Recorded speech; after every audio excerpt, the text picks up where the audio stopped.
Hello, everyone. Welcome to this webinar. We are very excited to start our first webinar in the final presentations for the Africa ELTA Female Leadership Mentoring Program.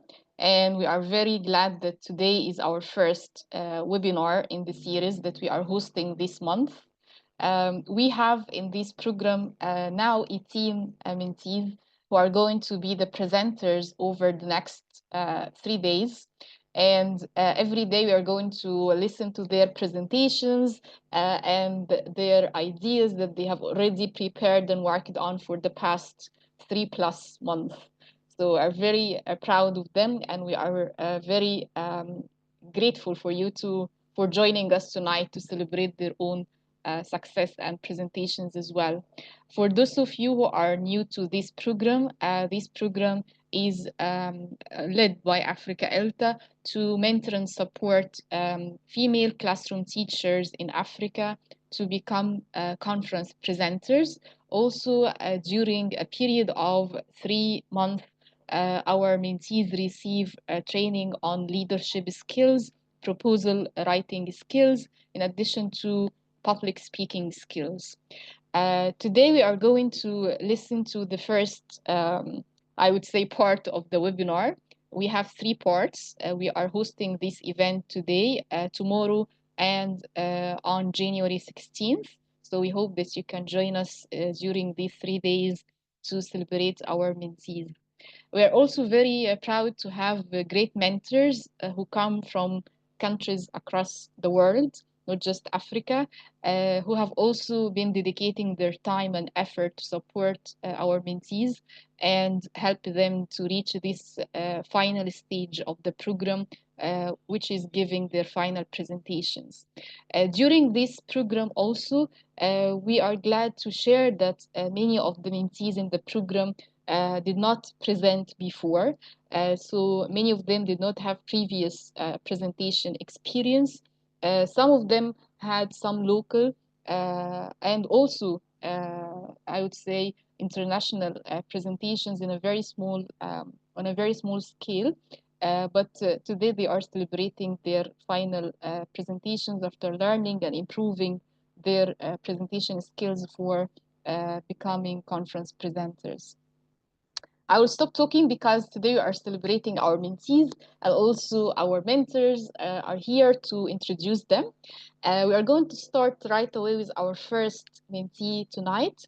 Her mentor is unfortunately on a sick leave, so I have the pleasure of introducing her. She is our, I would say, first mentee from Ethiopia. She is a dedicated university lecturer. Her name is Tisganish Anbise, and she has 16 plus years of experience. She's also the current treasurer of the Ethiopian English Language Professionals Association, the South chapter. And she's a professional translator, a PhD candidate, and also a teacher with an extensive experience. She also has organizational leadership skills, and she has joined this program to improve and develop further her presentation and leadership skills. Our mentor for Tasganish is Rose, and Rose is one of our past mentees in the program. She's from Burkina Faso, and we are sad that she's not with us tonight, but I'm sure she's going to be watching the recording to also watch her mentee. So please join me to welcome our first presenter. She's going to be presenting for 15 minutes, and after 15 minutes, we are going to take questions from the audience. So she will be here also to answer any questions you have. Tisganish, the floor is yours. I'm going to start sharing the slides.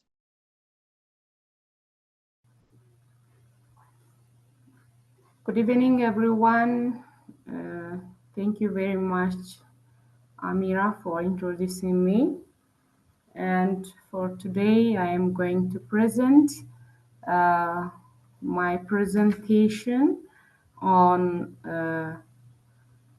here is a slide, Google Doc for collaborative writing.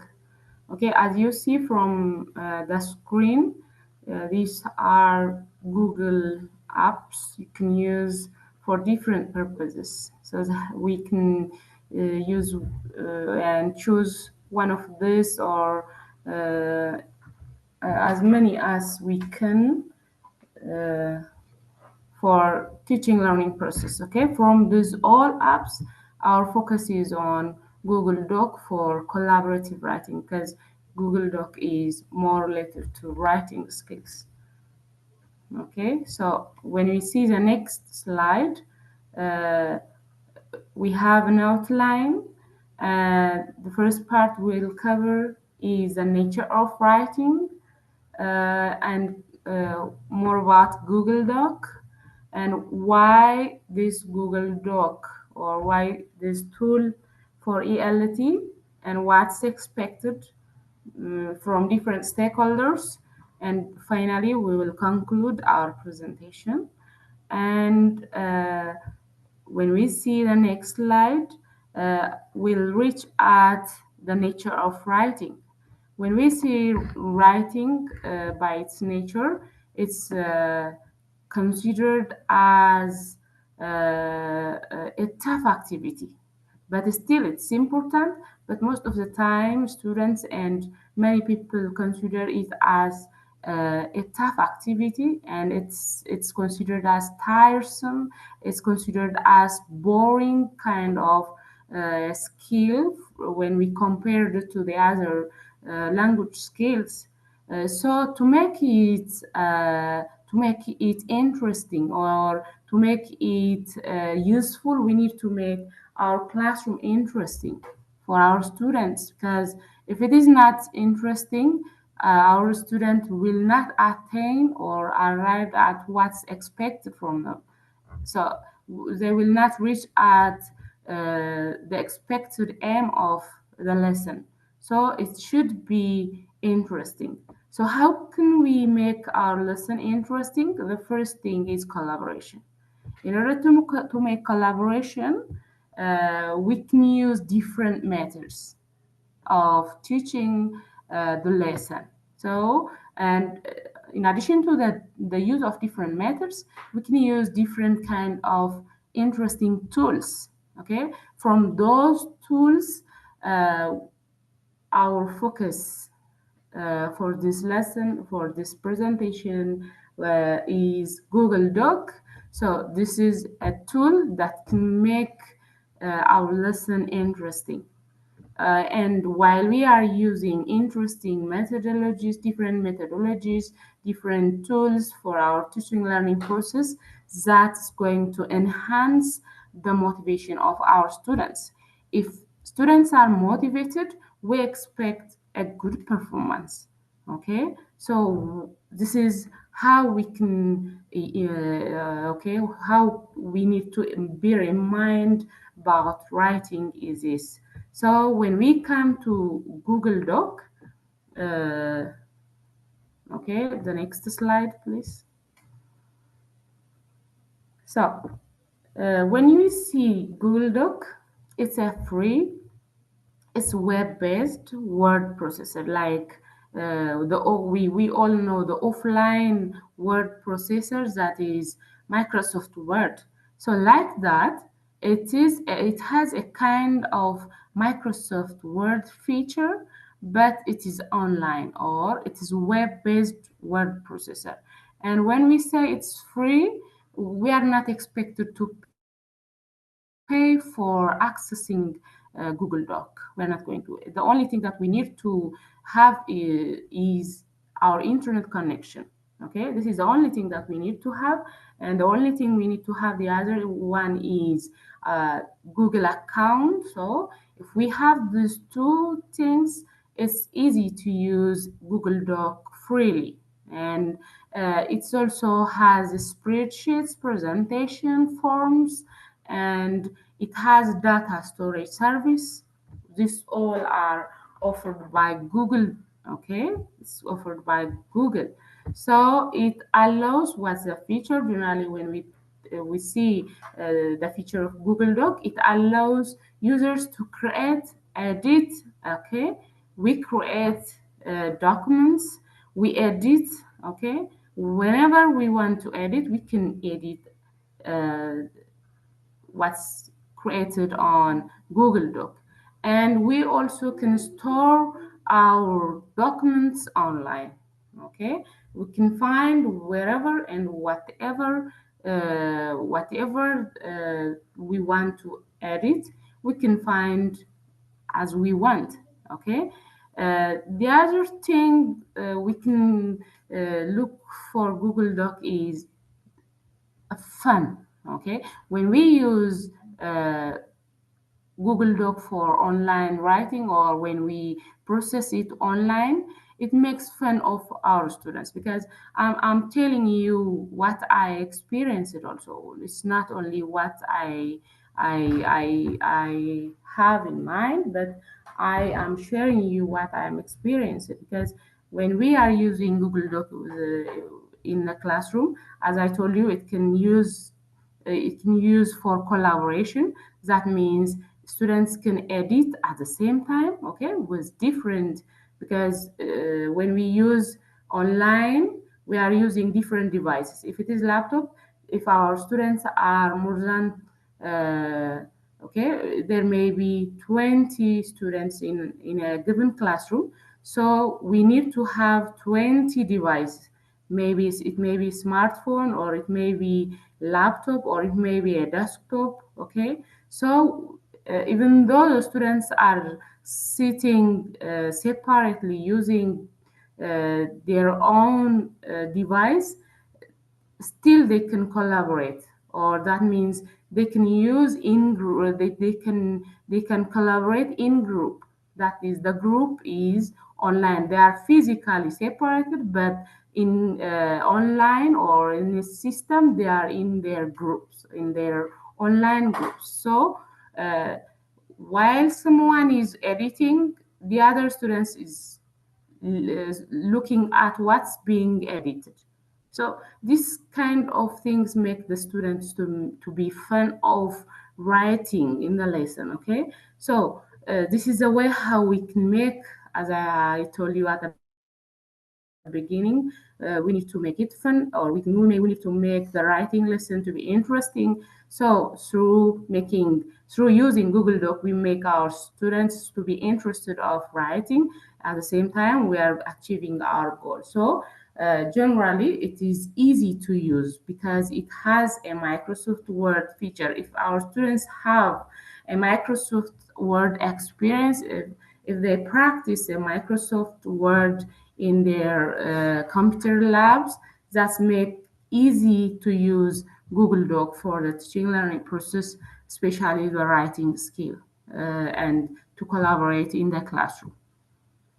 So the other thing that we are going to need to know is why these tools for ELT. Okay, uh, as I told you, Google Doc is making the lesson to be fun. So that means that's going to make the writing lesson to be interesting, and then the students will achieve what's expected from them. Okay, they learn what they expect to learn. And generally, when we are talking about technology, it helps the teachers and the students. It has, okay, the first thing is communication. Okay, it makes smooth kind of communication between the teacher and the students, and collaboration. Okay, they use the Google Doc for collaboration. That means they share. Okay, they can be in groups, online groups, so that through group they collaborate the lesson and they learn. Okay, the other thing, the learning styles is also going to be changed, because if we collaborate, if we make our students active, that's going to focus on active learning style. Okay, and it has also pedagogical approach, because we are using student we engage, we make our students to be active, so that's going to be a shift in pedagogical approach. So here, let me show you. Yeah. before going to what's expected from different stakeholders, I want to show you the practical aspect of Google Doc. Okay, and I'm going to share you the yeah. Okay, so I want to share you, yeah.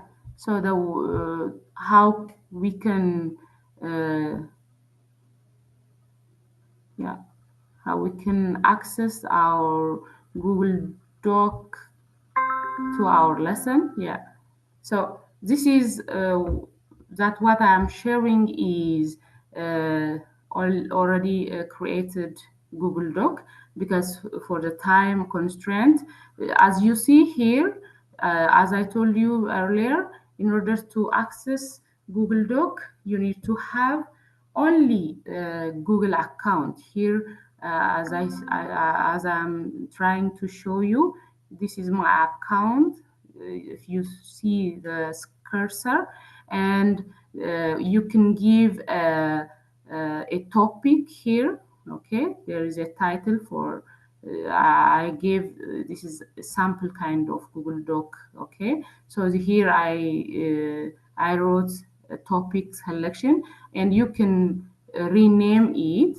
And the other thing, as you see, all the things here in the toolbar are kind of it has a similarity with word processor, okay, Microsoft Word. And you can write something, for example, I wrote, please select one of, okay, one of the following topic, or recommend your topic for your descriptive paragraph. So I am writing a list of topics for writing descriptive paragraph. By the way, the Google Doc is not only for paragraph level writing, we can use it for essay level writing. Okay, we can write projects for collaboratively, okay, in groups. So let me add one more topic. Okay, yeah, yeah, the yeah, attractive places in urban. Okay, this is another topic I am providing for students to select, or they may add collaborate the students to select, or to recommend their own okay, their own topics. So how can we make our students to share or to collaborate this? You can share, okay, you see here in the blue there is a share, so you can add more people here.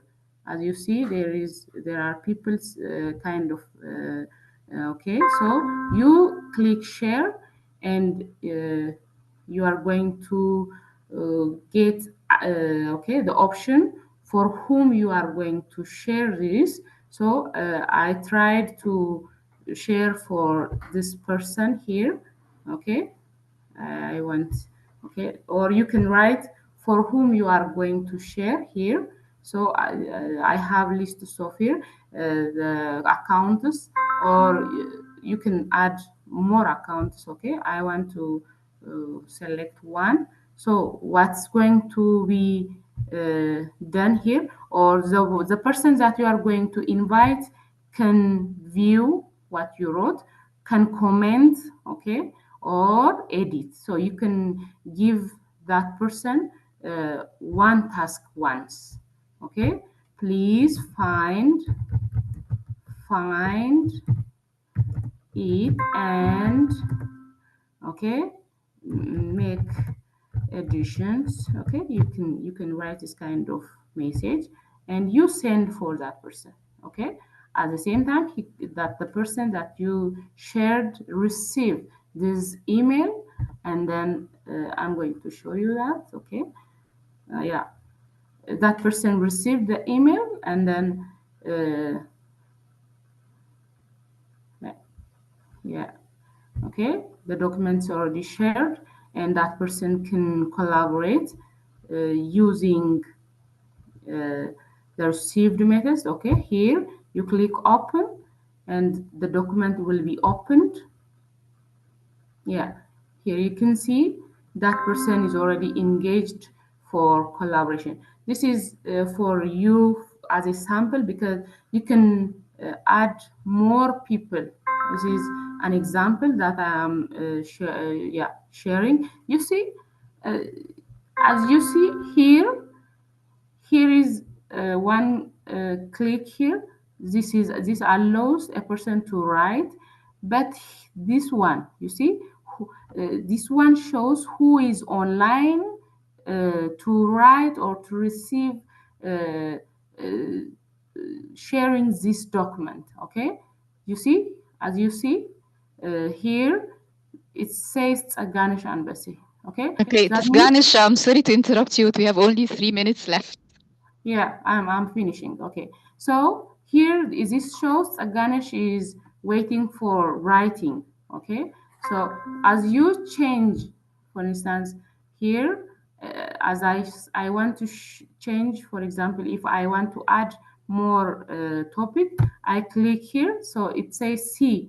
So that shows Ganesh is going to add another thing here. So this kind of collaboration. So this is two people, how two people can collaborate within a single document. This shows that. So you can add more people. So those people can collaborate in a single document. So this is how we can use collaborate this Google Doc for collaboration. Okay, so this is all about the sample how what I want to show you while using Google Doc for the lesson. So let's back to the slides, and Amira, you can help me here so I can finish my presentation. Okay. Having this in mind, we reached out what's expected from different stakeholders. That means from teachers, from learners. So from teachers, we need to model our media balance. Okay, we need to create awareness for our students because most of the students may not refuse to use medias. Okay, different medias and different so we need to create awareness. So the other thing we need to use technology, okay, to accommodate different learning styles as our as a teacher. Okay, we need to use them, and for the learners we need to communicate them. They need to communicate with different students or their friends or teachers for different improvements, and they need to take responsibilities. They need to improve their digital skills. And from organization, the next slide, yeah, from organizations they need to address external barriers to classroom technology integrations, like different equipment, different ICT labs can be expected from different organizations, different trainings for teachers also. Okay, it's very important because if teachers are literate about the technology, that's good to have. Okay, so we need to, yeah, we need to have a training. Generally speaking, when we come to our conclusion, the use of technological tools is very important for fostering collaboration. As I try to share you, it has a motivational value. It's interesting, it's enjoyable, it has also pedagogical implication. It's helping. Okay, students are going to, they are not going to forget what they get from the lesson. Okay, this is very important thing. So we need to focus on technological tools for our teaching learning process. Thank you very much. We have reference materials.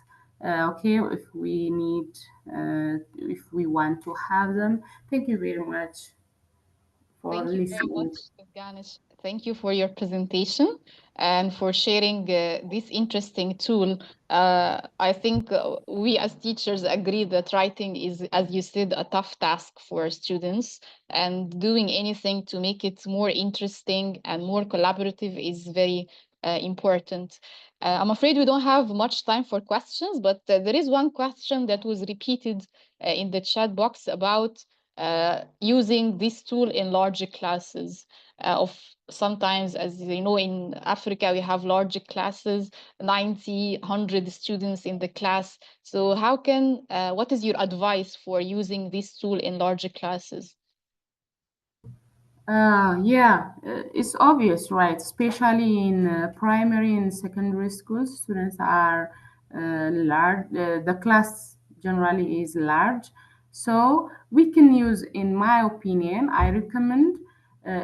We can we can classify them, or we can divide them in different groups, because to accommodate our the materials, like for instance, if we have 30 laptops in ICT lab, we need to use 30 students once. Okay, we can divide our students to accommodate our resource effectively. I think this is a one way, or so someone can mention more. Okay. Okay. Thank you very much, Tasganish, for your presentation. I hope you can read the chat box to see the comments from the audience. And we are really learning a lot from you about how you use it in your class as well with your students. And still, the challenge of larger classes remains for us as teachers. But I think what you suggested is also a good way to keep students engaged in working together and not really depending on the teacher all the time to be the resource in the classroom. Thank you again. And now we are going to move to our second presenter for tonight, Ibtisam. Very excited to hear Ibtisam's presentation. She is the first mentee we have in the program from Algeria. And we are very proud of her work. She has really worked hard during this program. I'm going to leave it to her mentor to introduce her, but my job is to introduce her mentor. So her mentor is Rosina. She is an associate professor at the University of Hungary. She teaches methodology courses to pre-service teacher trainees and has conducted research into teacher identity development and has been coordinating an intercultural tele-collaboration between her university and Malaysia. And she is our mentor in this program for Ibtisam. I'm going to leave it to you so you can introduce Ibtisam. Hello, Amira. Hello, everybody. Can you hear me? Yes. Yes, lovely. Just very briefly, I would like to introduce my mentee who's living in Algeria and being a very dedicated colleague, I have to admit. And I've helped her basically supervise her own presentations, but she's just she demonstrated a really high level of autonomy, and I'm very proud of her, and I think she should be very proud of her very interesting topic and presentations. Hope you will enjoy her. She's also involved in methodology courses, teaches herself as well. So I think not much to add here. So I'm giving over the floor to the presentation. Okay, so shall I start? Yes. Amira? Yeah. Okay, thank you so much, for Zina. I'm so grateful for your introduction and for your help throughout my presentation. Although I know, I'm aware of how your time is limited, I'm so grateful that you every time had to check on me and on my progress. Thank you so much for all of your help.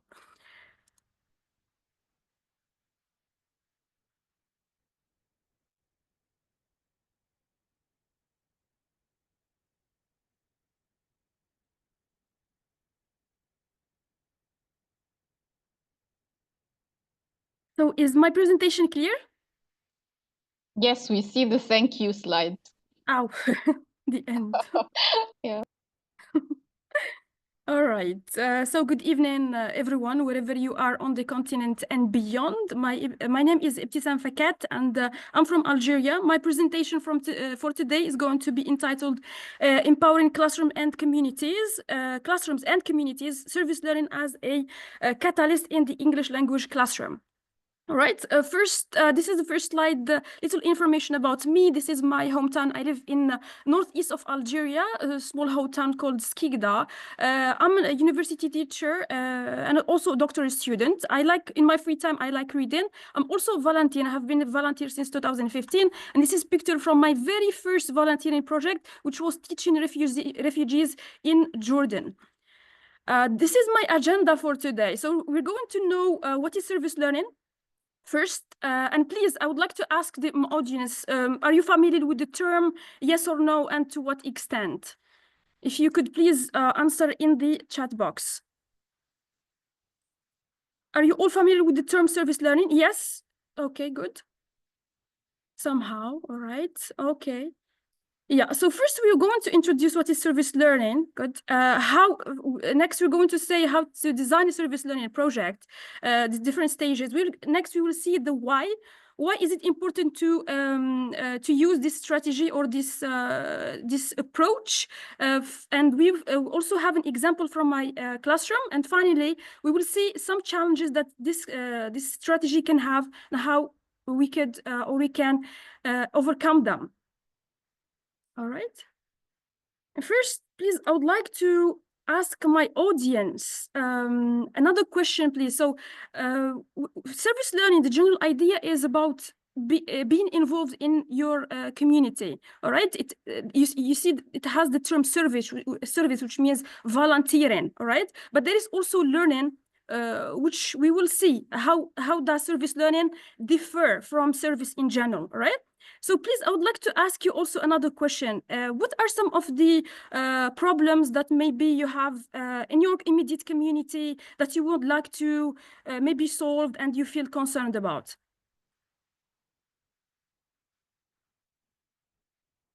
Pollution, yes. Mainly pollution, yeah. Water misuse, yeah. Pollution also. Yeah, for me personally, as I mentioned in my first slide, I'm very much concerned about education, pollution also, and maybe poverty. All right.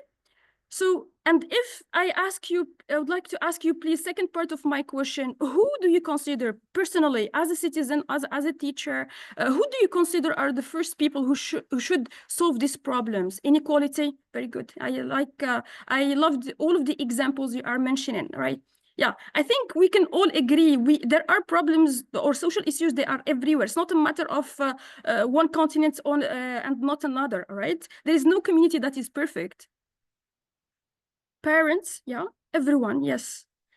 Yeah, students, all the citizens, very good. Yeah, so the recurrent answer usually when you ask people, who do you think are the people that should solve these problems? They say everyone, right? And I think more common is, I think governments, the first answer that comes in our minds is always government because they are paid to do it. We also think of NGOs such as Africa ELTA. Sometimes we also think of businesses in case they are not only interested in generating profit, but also improving their communities. But sadly, and the problem here, and this is the hard matter of my presentation today, schools or universities also are somehow overlooked. We don't think of them as change makers, all right? At least in my community, at least in my country, I know it might be different in some areas of the world, but usually schools and universities are not involved. Yes, we think of them as a place where you can, when students are equipped with academic skills and academic knowledge, but not as a place that can actually be involved in solving social problems. All right? Yes, everyone, yeah. So, sorry. And thankfully, This changed for me in 2017, around the year 2017, when I became an Access teacher. And I think many of us are familiar with the Access program. This is a US Department of State program. It is implemented in more than 80 countries around the whole world, and it aims at equipping learners or teenagers with English language skills, American culture, involving them in their community, and also increasing their career prospects. This is the first time I heard the term service learning, and I was able to do it actually. And honestly, I fell in love with the idea. Around 2017, I was still a novice teacher, and I, believe it or not, I didn't even have a teaching degree, all right? I just graduated from linguistics, which means I had a lot to learn. And I love this strategy because I saw in it a lot of solutions to my problems such as, for example, classroom management, or maybe finding opportunities for my students to speak, all right? So I really liked this idea, as I said, because it offered many solutions to my classroom problems. And at the same time, it involved my students in solving problems around them, which was really perfect. It's a win-win situation for everyone, right? So just to give some theoretical basis to what is service learning, and this is taken from Jacobi 2014. Service learning is defined as a teaching and learning strategy that integrates meaningful, right? We are speaking about meaningful community service, which means meaningful volunteering otherwise, with instruction and reflection, all right? Instruction and also reflection to enrich the learning experience, teach civic responsibility, and strengthen communities. So as you see with me, and more simply put, for me, service learning has the power to transform, to change your classroom from this type of classroom, which is, you see, students are disengaged, completely disengaged. You can just as an example, I said maybe this could be, you could imagine this is a grammar classroom, because from my experience, English language learning is very fun to students, but when it comes to grammar, it is less fun, it's less engaging. So sorry, this kind of strategy has the power to change it from something boring to something more engaging. And we don't mean here the term engagement as we use it in the classroom. It means they are not only engaged with the language, but engaged beyond that, engaged with the community, which means it is engagement with beyond, the classroom. Some of you may, at this point, may be asking how. In a service learning project or service learning lesson plan, if we might call it so, has 4 phases. It's a form of cycle, right? It's a form of cycle which starts with the preparation in the classroom. This is where you introduce your students to the target language. Could be, for example, I gave you here an example, just this is a simple example, but you can be as creative as you wish, all right? It could be, for example, the present perfect. So you introduce your students to this language, the target language, this language segment. At the same time, you brainstorm with them the problems maybe in your community, what some problems, so you give them the voice. It's their role to speak, what issues they are concerned about. Of course, with your help, you brainstorm solutions and problems in your community. And at this point, you connect both, which means you connect the language element with the issue in their community, right? In use of course, through their use of the language, simple sentences, or for example, here, as I gave you this is a simple example. I'm sure you could do much better than this. For example, have you ever, you can use have them use this type of language. Have you ever participated in a recycling campaign? As you see with me here, we are using the language element. Second, the most second important phase in a service learning project is action, of course. Action here usually and most of the time is outside the classroom, which means you are going to take your students to actually be involved maybe in a recycling campaign, since many of you here mentioned pollution, all right? So here, you take them outside the classroom, and here your role is no longer a teacher, but you become a facilitator, which means you facilitate the activity and also make sure they are using the language, okay, the target language. Third, we have reflection. As I said, it's an essential, as we said in the introduction or the definition, this is an essential part of service learning project. Reflection phase, which means you are going to do it either on the spot, which means where you are doing the learning, this kind of service learning activity, or you can do it in your classroom. All right. At the same time, you have to make sure your students are using the target language, and of course they are reflecting on what they did, what they achieved through this activity.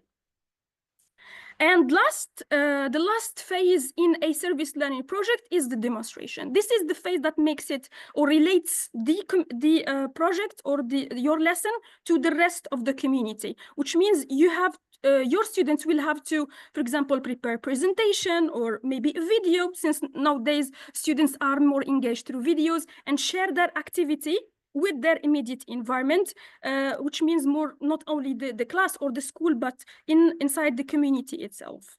And you see here there are some certain examples for the kind of language they can use. I think many of us already, since all of us have maybe a great experience or big experience with teaching, you are already maybe guessing what kind of benefits this strategy have. So as you see with me, this is authentic experience. The kind of language they are using is authentic. This is not some language that you use from a textbook story that they do not relate to. Sometimes they find it even alienating, right? I think we all experience this situation where you have to use with your students some sentences or language that they don't even relate to, and sometimes it simply disengage them, yeah?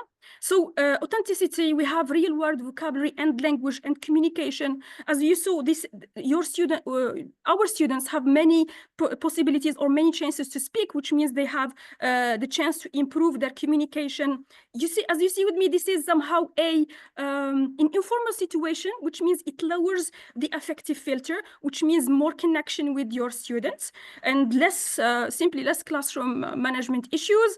Overall, this is for me, this is a meaningful learning experience. It gives the students purpose. I think as human beings, we all driven by purpose. We would like to help, we would like to be contributors and really know that our life had meaning and we were helpful to others.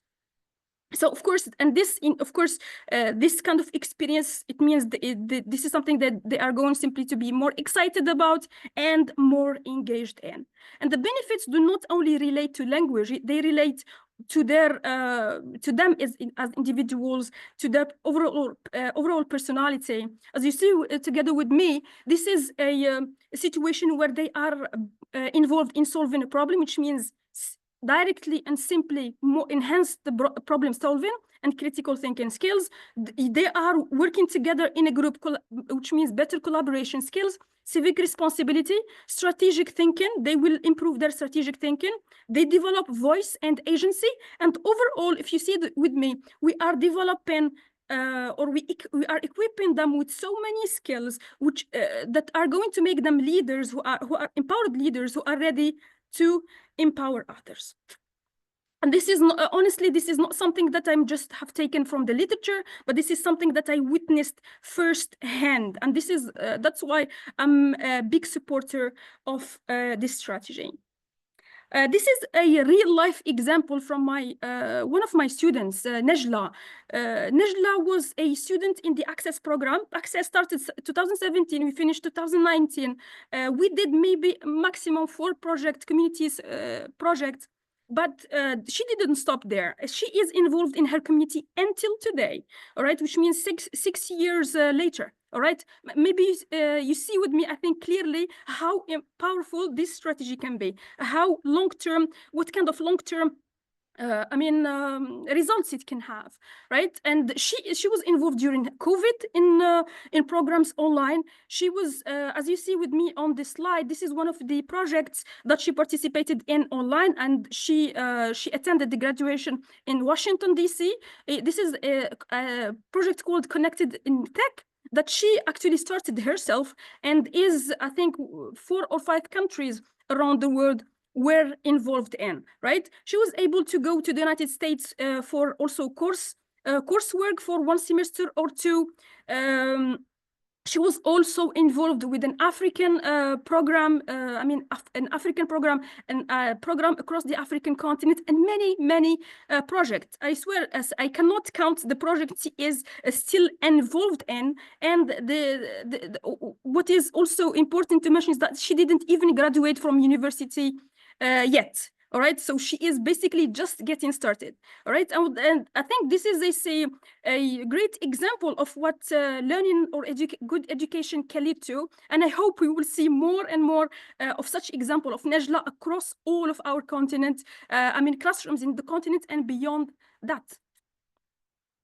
Finally, this is my final slide. And of course, we all know as educators, this is not an easy job. And whatever strategy you are implementing, there is issues, there is problems. So as you see with these strategies, at least from my experience, some of the problems might be the time.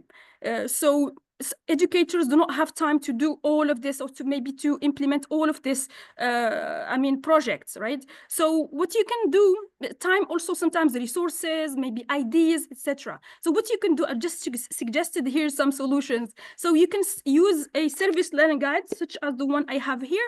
This is one I sometimes use. You can partner with the local NGO, which we did. They're going to help you. Which means even if you have, for example, a larger class, the NGO members are going to help you with your class and the supervision of the students. You can have classroom activities. Service learning doesn't have to be done outside. You can do it simply inside the classroom. You can also have guest speakers, which means leaders in your community that your students are going to learn from. And this is also considered service learning, of course. And finally, of course, it can also be done online through cultural exchange. Thank you so much. This is my final slide. Thank you so much. I'm very grateful, especially to my mentor, Dr. Fortina Tsapo. Thank you so much. And of course, to Africa ELTA for giving me this chance to share my presentation. Thank you very much, Ibtisam, for your presentation and for keeping to the time. There was one comment in the chat box about you going a little bit fast, but this was a challenge for you actually to finish in 15 I minutes. didn't want to do the same as in practice. Sorry. Excellent job.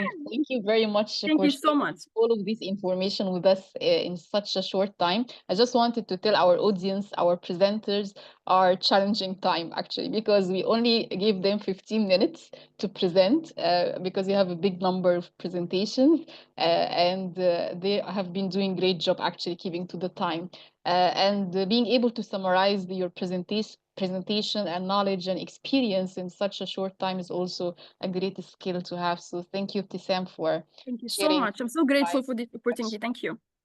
Most welcome. Now it's time for questions. So please, if you have any questions for Ibtisam, feel free to post them in the chat box so we can share them with her. All the comments coming in are fantastic presentation, wonderful ideas, good presentation. Yeah. Good job. And please, just a final comment. If you feel, I hope some of the teachers are interested. If you need any help, you can just reach out to me. I will be more than happy to help. Yeah, this is such a great idea to engage students in something that would benefit their community as well, and do something outside of the classroom. Exactly, yeah. How is saying thank you so much for your presentation.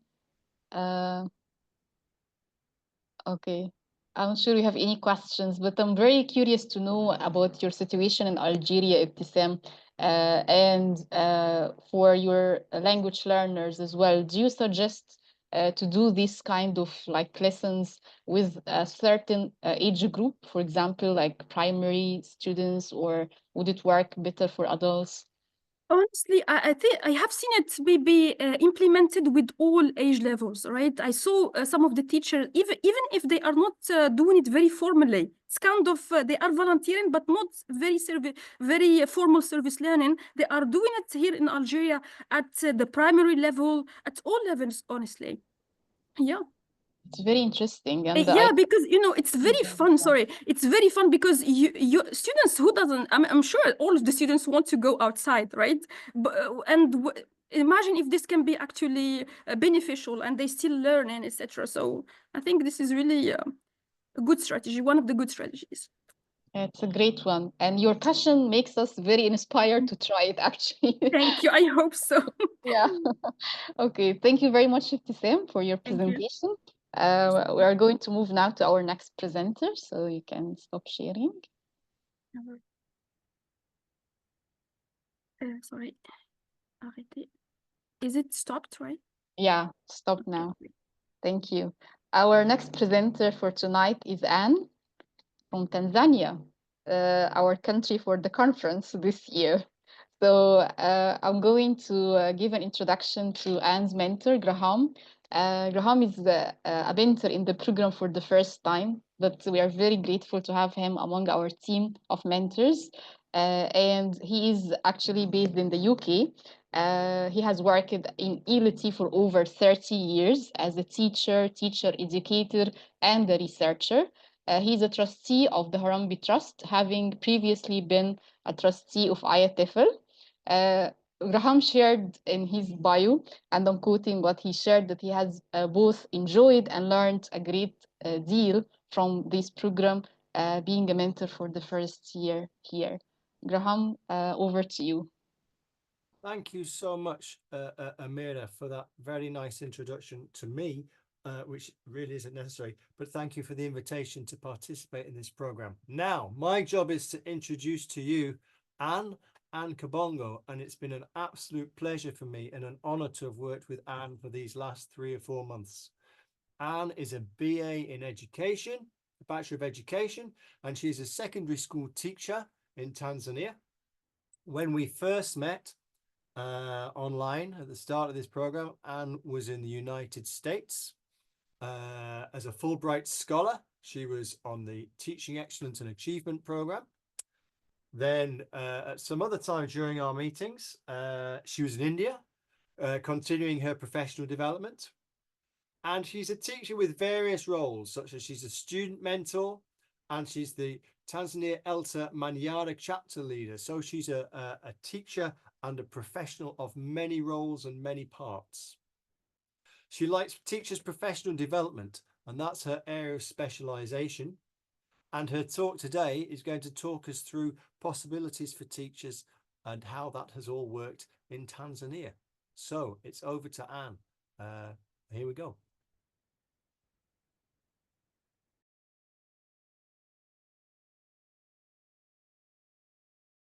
Sound, Anne. Your sound. Microphone.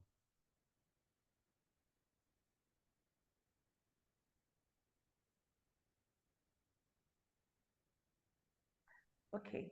Good evening, everyone. Perfect. Can you hear me now? Okay. And don't forget to share your screen, Anne. As my mentor has introduced me, I'm very happy to be here tonight in this program. And I'm ready to share with you what I have prepared tonight. I hope my screen can be clearly seen.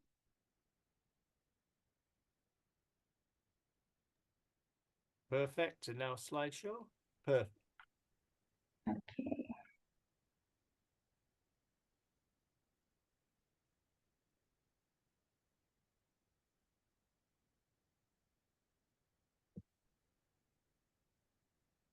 Done? The slideshow button, Anne, in the top corner. Not share, slideshow. Oh, okay. That's it. All right. Perfect. Tonight, thank you. Tonight, I'm going to share with you my topic that is transforming English language education in Tanzania, the role of teacher development programs. My focus of this talk tonight is going to be in Tanzania, as I'm coming from Tanzania. From the outline of the talk, we are going to have an introduction, challenges of ELT in Tanzania, how teachers learn to teach in Tanzania, challenges teachers face when they learning how to teach, what needs to be done, teachers' professional development causes, limitations, and we will end up with conclusion. In Tanzania, we can trace back the history of ELT during the British colonial rule, because Tanzania was colonized by British. So when British colonized Tanzania, they established, or they made English as a medium of instruction, because they were interested in getting different workers to work in the government. So they made English as the main language so that people can learn it and work together with British. So English was using as a medium of instruction during colonial era. But after independence, we see that now there was a change, or there was a shift of language policy. Starting from 1995, we witnessed there was a dual bilingual education policy, that Swahili, it was used as a medium of instruction in primary level, and English was used as medium of instruction, or a language that has been used in teaching in secondary level. So there was, these two languages was using side by side, Swahili at primary level and English in secondary level. Now, this policy, when it was introduced, it came with a lot of shortcomings, or it came with a lot of challenges that we can see it from other slides. And also people were questioning it, like, how is it possible, for example, a student from primary school, he's learning Swahili in all subjects, in only English as a subject. And when now he's shifted into secondary school, the language changed, all the subjects and everything changed. So it came with a lot of challenges. Now, one of the challenges that students face difficulties in the transfer of language from Swahili to English. It was not easy for the students to cope with the language, because they are not used to the language. They didn't have the enough foundation of English. So to them, it was a challenge to the students when they get into a secondary level, starting to learn English. Many students graduated from primary school with insufficient language skills. They didn't know the English well. So to them, it was a bit a challenge, as I've mentioned. Also, there was lack of inadequate training, or there was lack of these teachers, those they are coming to teach these students who have the background or English Swahili foundation.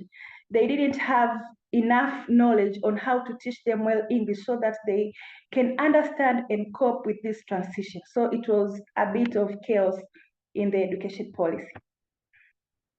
Now, after having that background, we have to learn how does English teachers learn to teach? How does English teachers learn how to teach in Tanzania? In Tanzania, when you finish O-level or ordinary level secondary school, a teacher can go and have a certificate that is called grade A, and after completing it, he or she becomes a primary school teacher. Also, a teacher can have this grade A certificate and add other 2 years, and then he or she finishes it with having a diploma. He can also teach a primary school or ordinary level in a secondary school. Also, a teacher may decide to have a degree or a bachelor level starting from 3 years, and then after completing it, he or she becomes a secondary school teacher. So this is the system how teachers come into teaching in Tanzania. Now, after being enrolled, or after having this job as a teacher, the trainings continue. We have in-service teacher learning program. In-service teacher learning program, this is a special program conducted by the government or the authority to make sure that these teachers who are working, they need to have a special training in a special field. For example, in education technology, in curriculum, in any area that the government may see that it is important for these teachers to have training, they undergo in-service teachers learning program. There's also continuous teacher development program. This is a special program that a teacher is doing it based on his or her own initiative. The teacher himself decides to take or to undergo these programs on his or her own in order to make sure that he goes smoothly after assessing in what area he or she needs to be to add another profession on. Also, we have collaborative learning approaches. These are the ways that teacher decides to collaborate between schools, between regions, between countries, in any place that we can mention. So all of these contribute to giving teachers knowledge after coming from high school and starting working. Now, all of the program that I've mentioned also came with challenges, or there were shortcomings that we came to see. For example, there was lack of continuous professional development trainings. Teachers, after being employed, it is seen that in Tanzania, many teachers don't have enough professional development trainings by the government or by their own. So this is one of the very big challenges that most teachers in Tanzania face. Also, another challenge is that these teachers, they don't have mentors, they don't have teachers who are going to encourage them, who are going to show them ways to go through while they are working as teachers. So in Tanzania, teachers work or go on their own most of the time. Very few teachers have mentors. So this is also one of the challenges that face many teachers here in Tanzania. Now, in addressing those challenges, what can the teachers now do? One of the things that teachers need to do here in Tanzania is that they need to join communities of teachers professional development association. There are various professional development association, as we have heard, the member of ELTA. ELTA, it is Tanzania English Language Teachers Association. It's a professional association for English teachers here in Tanzania. So as a teacher, I've enrolled in this professional development, because after seeing that I need something, I need some training, I need to have mentors, I need to have programs that will help me learn, I decided to enroll into this association. There's also Africa ELTA, like the one we are here now, conducting this program of female African mentors. This is something that we get after being enrolled into this professional development association. If you're not a member of African ELTA and you did not apply for this program, it is not easy for you to acquire this program. So these kind of professional associations are very important to teachers. There's also TESOL. TESOL is international association that teachers can get enrolled and also learn various things. Another solution that teachers can have here in Tanzania is that they need to have online learning platforms, and this platform can help them to learn, can help them to collaborate, to have different new materials and technologies that they need to have them in their daily work. We also need to have collaborative learning initiatives, like working together from one teacher to another, so that we can all come and face challenges that we address in our daily work. Also, we need to attend workshops and webinars. There are different workshops and webinars conducted. For example, Africa ELTA, we conducted different workshops, different webinars. They are doing it in different period of time. Teachers need to follow into these programs and learn different things that they can help them. Also, teachers need to advance their university program. If you have a diploma, you need to have a bachelor. If you're having a bachelor, you need to advance and have a master's, a PhD, and so forth. So all of these, as teachers in Tanzania, we need to go through them. Now, after being enrolled in this professional development, what benefits do you get as a teacher? Number one, your classroom teaching improves a lot. There's a big improvement. For example, I can give myself an example. Before being enrolled into this teachers professional development, yes, I was teaching, but into not a perfect level like today or now. I can grade myself as a competent teacher. So my class has improved a lot. You get to learn new methodologies, new strategies, different techniques that can help you as a teacher to teach students and to make your class alive and put it in a way that is suitable for your students to learn. Also, you grow professionally and your confidence adds. You know, when you have advanced and you have go all through these trainings and workshops and everything, you become confident. You're strong. You can say that, okay, at this level, I'm a good teacher because I know 1, 2, 3. So it adds to your level of confidence. It helps you to collaborate. I've collaborated with different teachers from different countries. I have friends, I have mentors and everything. All of these are the result of enrolled into professional development, starting from my country to other professional development. Also, it gives you traveling opportunities.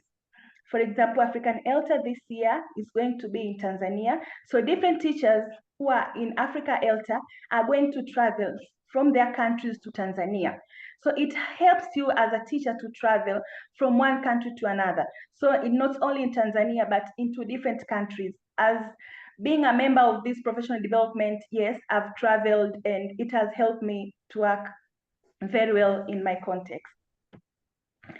Now, all of these, I can say that they also have their challenges or they have their shortcomings. Number one is there are limited access to resources. When you're enrolled into this professional development as a teacher, you need to be ready to sacrifice your time. You need to be ready to have money to put on to buy network, internet, and everything. And sometimes, you know, in African countries, there's a problem of network. Sometimes you are here, you don't have network, you need to go into other places. So you know that there's always a price to pay when you need to have something that is nice. Also in Tanzania, there's this culture of seeing a teacher who is actively involved in professional development. Some teachers may say, "What are you doing? It's like you're wasting time." This teacher, she thinks like he's wasting time on all these things that he's doing. So it is not accepted that a teacher needs to work highly or it needs to enroll into these programs of professional development. So words like those may turn teachers to lose hope or not to go further for these things. But as a teacher here, I'm telling you, should not lose hope. Things like those are always there. Also, there's professional development training. Sometimes you can get enrolled into this association, but the kind of professional association maybe may not fit the needs of what you're looking for. So these are also some of the challenges that teachers face when they enroll into these professional development.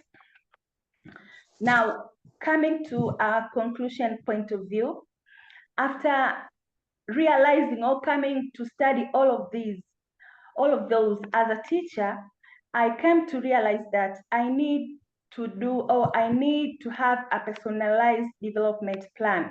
A personalized development plan is something that a teacher comes to have it, to check in what area he or she needs to improve as a teacher so that he can add knowledge on that area. For example, a teacher may assess his or herself and then see that I need to improve in education technology, I need to improve in teaching methodologies, I need to improve in different areas.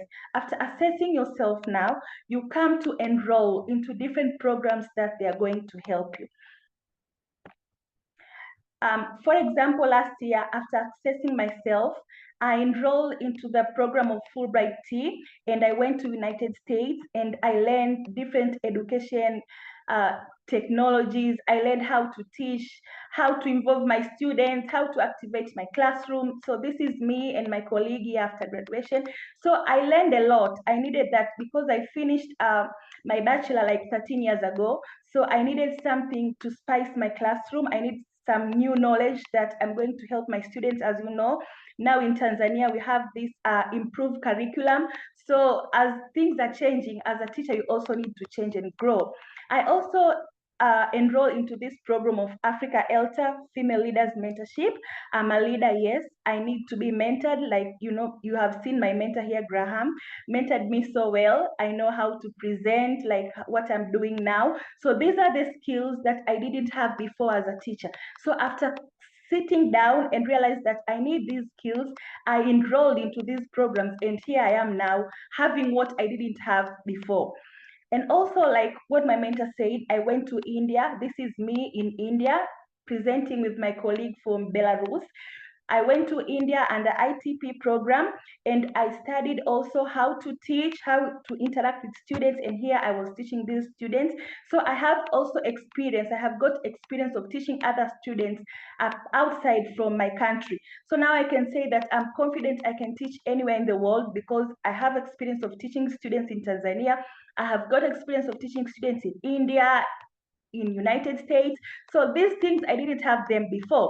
After analyzing that I need experience not only in teaching in Tanzania for a long time, for more than 13 years, I also need to teach in other environment to see how am I be able to teach the students, and are they going to understand me, or only students here in Tanzania that they get to understand me. So after doing all this, I came to see now, okay, now I'm confident now I can teach and students can understand me. So all of these, I came to do them after giving the best analysis, or after analyzing what I need to add as a professional. So thank you very much. This is what I have prepared for you tonight. Thank you so much.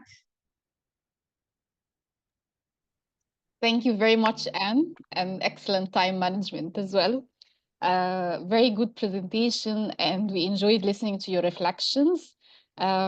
I myself learned a lot about the situation in Tanzania and how teachers acquire training, what kind of professional development is offered. Feti is asking, Feti is the president of the Malian Teacher Association, and she's asking you, what do you do in Tanzania to train female teachers? Well, in Tanzania, female teachers, there's a program under TELTA. TELTA prepare different programs for teachers, not only female, but all teachers. But also under TELTA, we have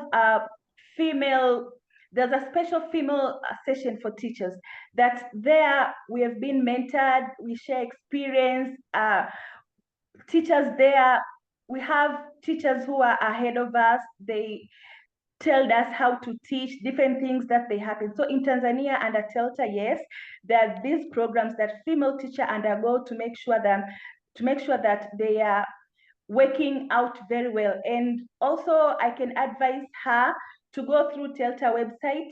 Last year we wrote our newsletter about female success stories, what we are doing as female teachers in classroom. She can go through and see what we are doing as. Thank you so much. Thank you very much, Anne, for sharing your presentation experience. And I like very much what you said about being intentional about your professional development, having a personalized plan. You knew what you really needed, and then you started your plan and you pursue your goals. So that was really very inspiring. And sometimes we talk about the importance of professional development, but you have demonstrated how you did this yourself as a professional. So thank you very much for sharing your reflections. Do you have any questions for Anne? I'm reading the chat box.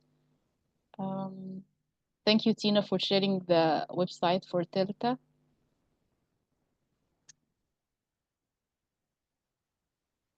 Yes, of course, it's a great idea to have a personalized professional development plan. Okay, I guess we don't have any questions for you, Anne. That was really an inspiring presentation to keep us going.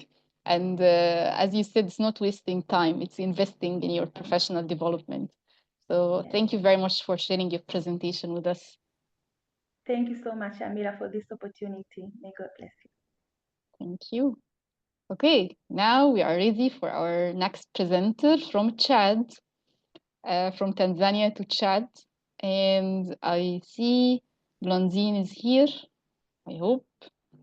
Yes. Yeah, okay. And I also have Irene Maganga, her mentor.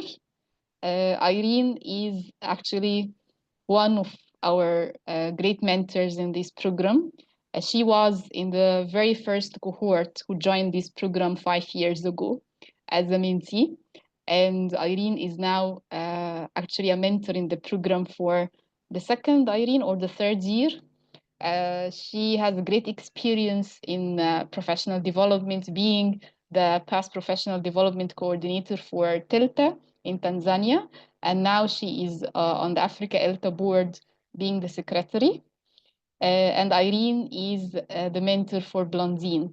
So over to you, Irene.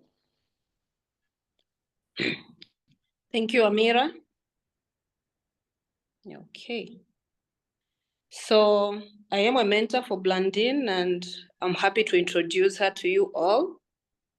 Blondine is a secondary school teacher in Chad. She has nearly 9 years experience teaching English as a foreign language. She's also involved in a female teachers club whereby she's a chairperson in that club. The club aims at empowering educators nationwide. Blandine is also passionate about education and language instruction. And today she's going to present on a topic about essential strategies for teaching vocabulary in ELT, visuals, and realia. Blandine, I know that everyone is ready for you. The floor is yours. Welcome. Okay, thank you, Irene. Yeah, I'm very happy today to come and present in Africa leadership, female leadership. Thank you, Irene, and good afternoon or good evening to the audience. Yeah, my name is, are you listening to me? Oh, hello. We can hear you. Okay. Okay. Yes, here I am. Can you see my slides? Not yet. Okay. I will come back a little bit. Back to this.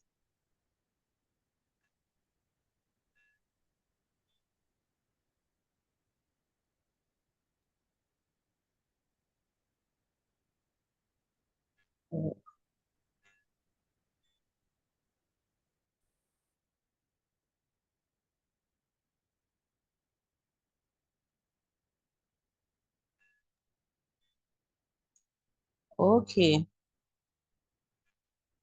Hello. Do you need help with sharing your slides, Blandine? Okay.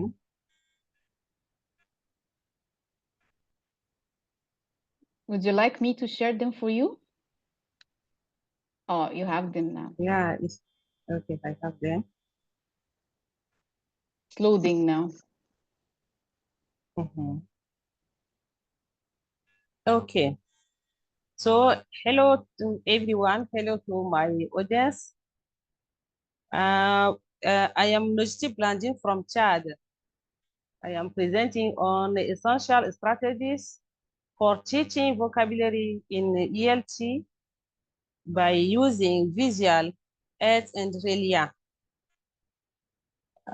So we are going to teach vocabulary by using those sources of teaching. So I have a little, the little homework for my my audience. What resources or teaching aid do you use to teach vocabulary in ELT?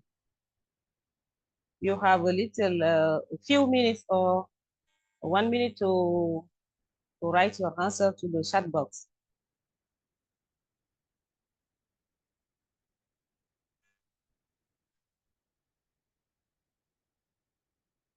Okay. Yeah, here we have our plans. The plans of the work is about use of visual aids. So we have two big points. We have use of visual aids and incorporating the LIA. So when we want to illustrate the use of visual, we use flashcards and the word map to illustrate the visual aids. And the incorporating, we use real objects, real life object, field trip, and the role plays to illustrate. Okay, next. Okay, here is the first big point. The first part, we use visual aids, and the visual aids, we use flashcards to illustrate. What is flashcards?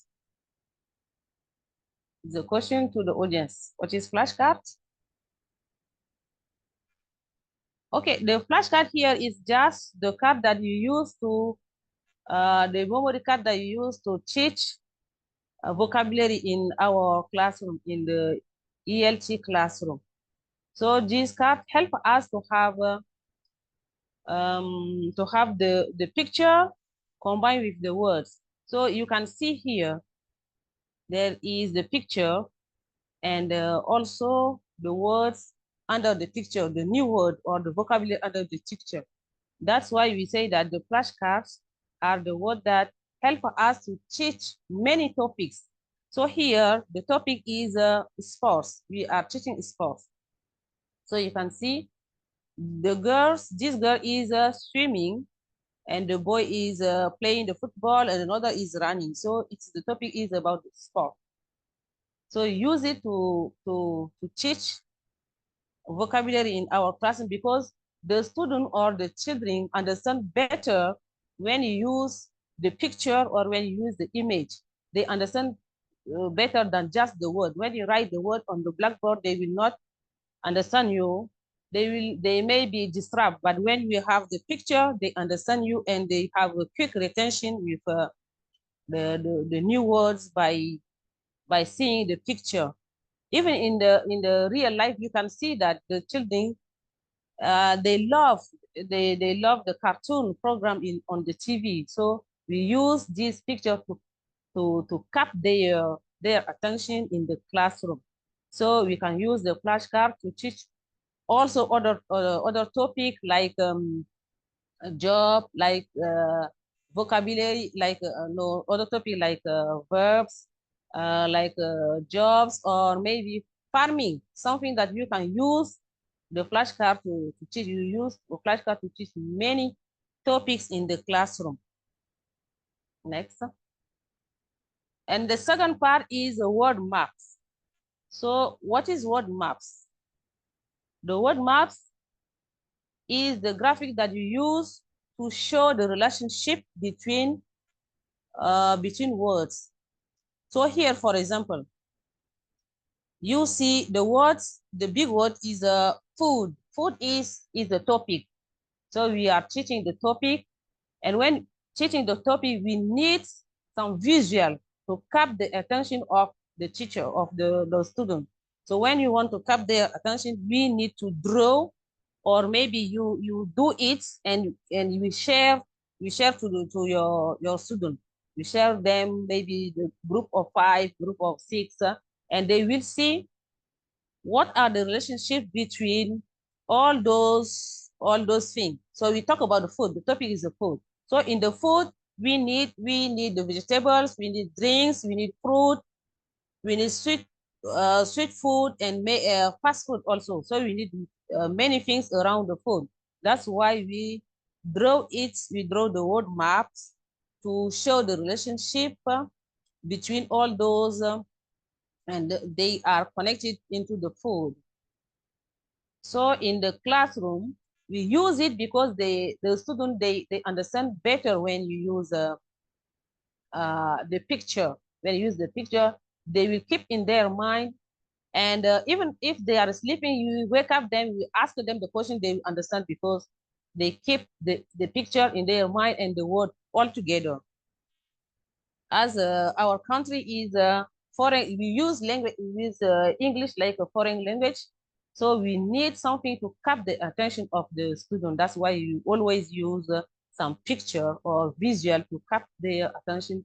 And with the picture, they understand quickly the meaning of the words. So you can use the word map to teach also other topic, like a synonym or like a family tree. For example, when you use family tree, you use the family tree, use the word map to show the relationship between people in the family. Or maybe sometime when we have the topic like education, you ask a student to give you, or to give the words, or the new word, or the word surrounding the education. They will give you many, as much that they can. They will give you education. They talk about reading, they talk about speaking, about writing, or they talk about the teacher, they talk about the student.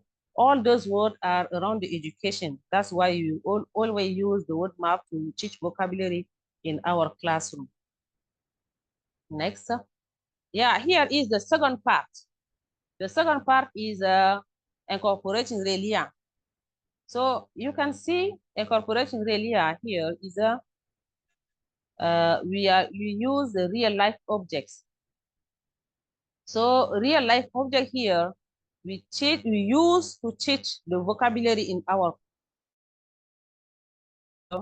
She is teaching how to cook in African way. In African way, that's why she has a firebox, she has a pot, she has everything. She has charcoal. So when you want to teach with the real life object, you have to be in the contact with the real object also. If you do not have it in the classroom, you can bring it. Yeah, you can bring it in the school and teach your student about this. So she's teaching how to cook meal with these with all those materials. And when you use the real life object, is not only for the cooking, but you can use also for another topic.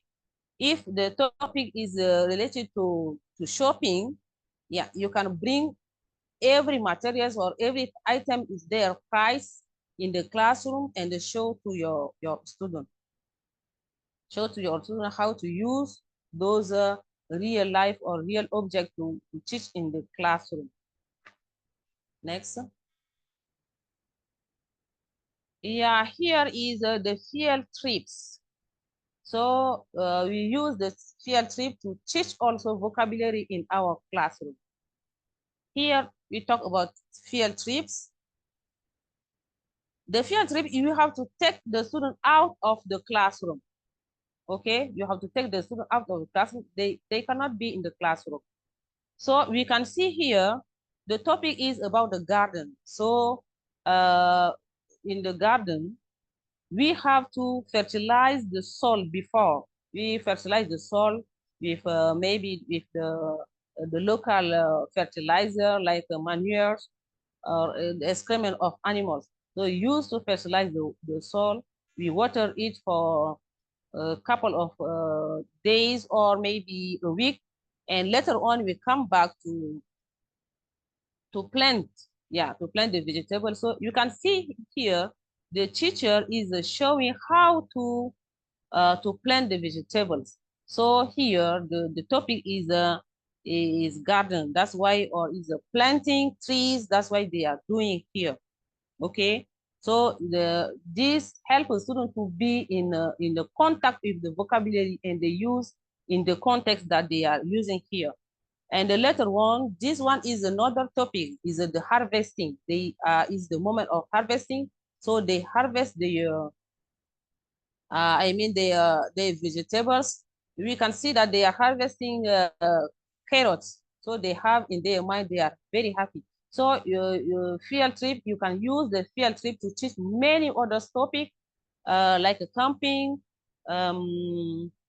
like going in the restaurant or going in the local market or shopping. So there are many topics that you can use to teach or you can use a field trip to teach the your topic, because the students understand better when they are in direct contact with the vocabulary. So they are happy. You can see it here. They are very happy here. Next.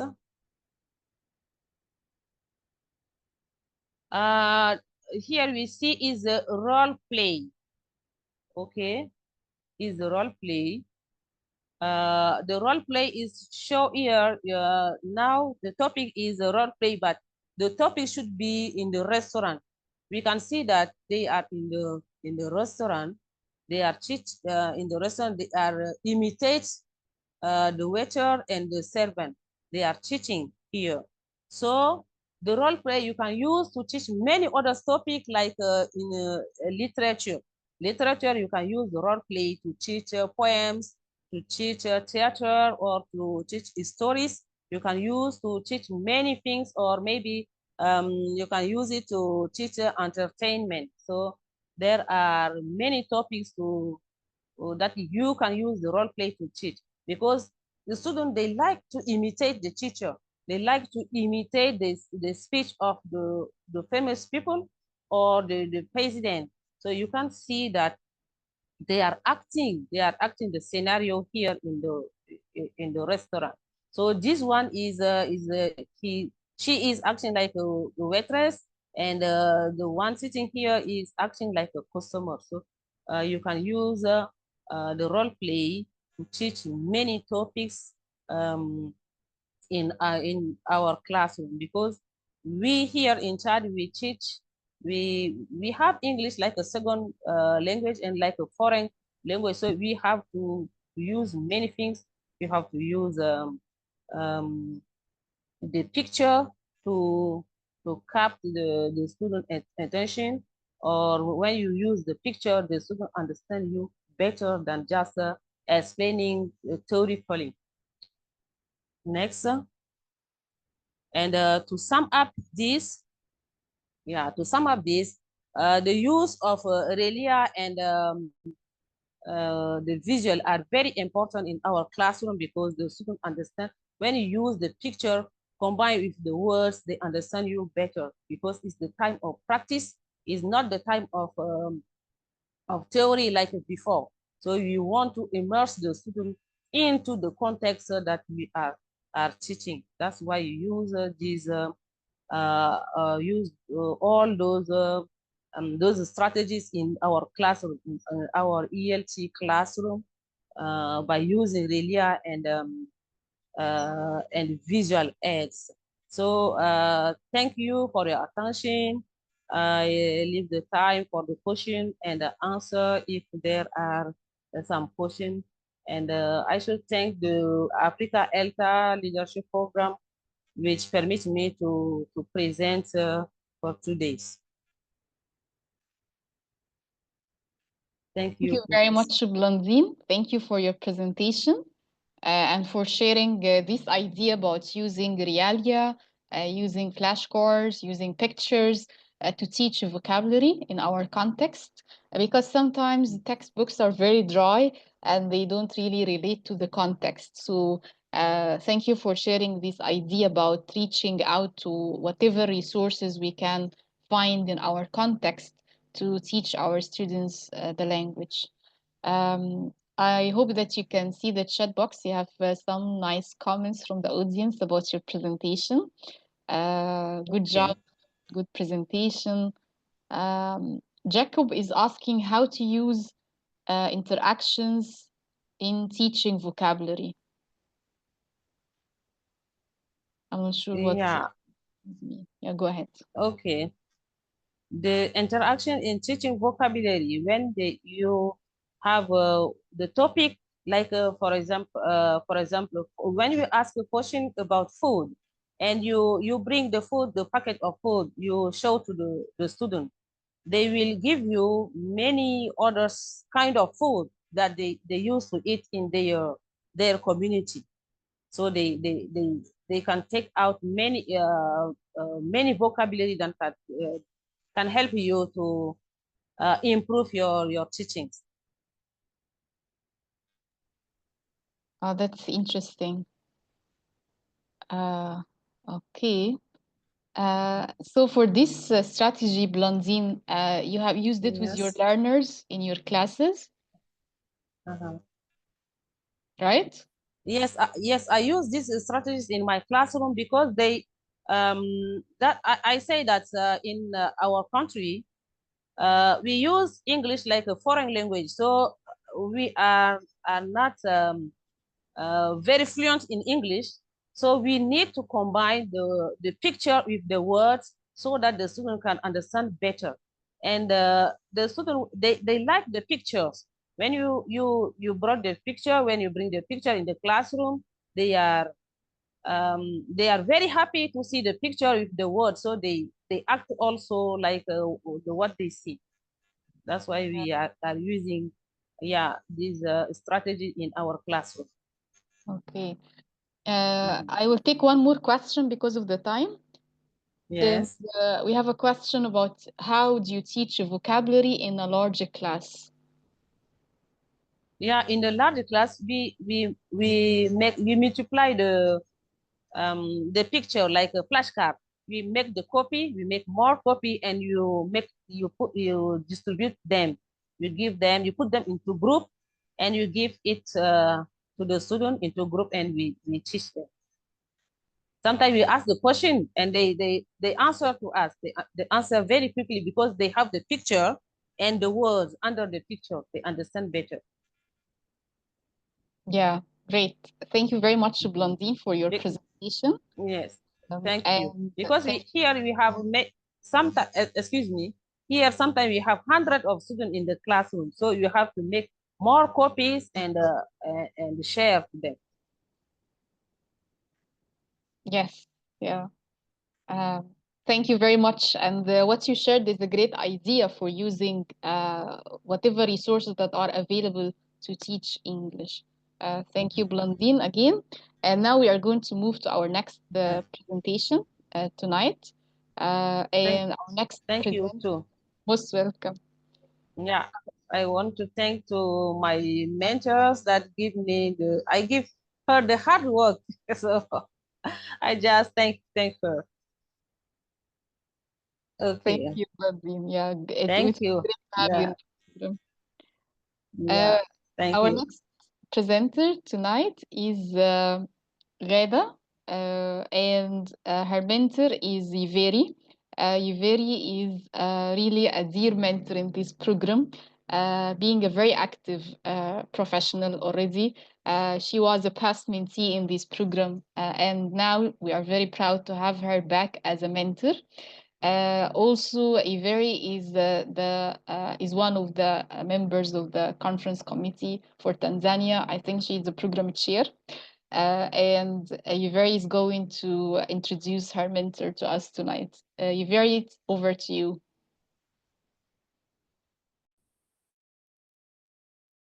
Thank you so much, Amira, for that introduction. It's really a pleasure for me to introduce my mentee, Ghada. I'm sorry I will not be able to turn on my camera. Ghada is an accomplished English language teacher, and she's been teaching for over 20 years now. And she is a Microsoft Innovative Educator Expert, and she's also a teacher educator at the British Council Egypt. And she's also an experienced conference presenter. She's presented in many conferences, including the Africa ELTA conference that just took place in Egypt last year. And she's presented in so many other conferences. So with this experience, with her experience in conference presentation, our mentorship was kind of characterized by mutual learning, because she was already experienced in conference presentations, in writing a proposal. So I found myself learning from her as much as she learned from me. So it was a mutual learning experience for us. Ghada is also very passionate about technology integration in the classroom. And that is why this evening she will be talking about leveraging student social emotional skills with the help of technology. Over to you, Ghada, and best of luck, your presentation.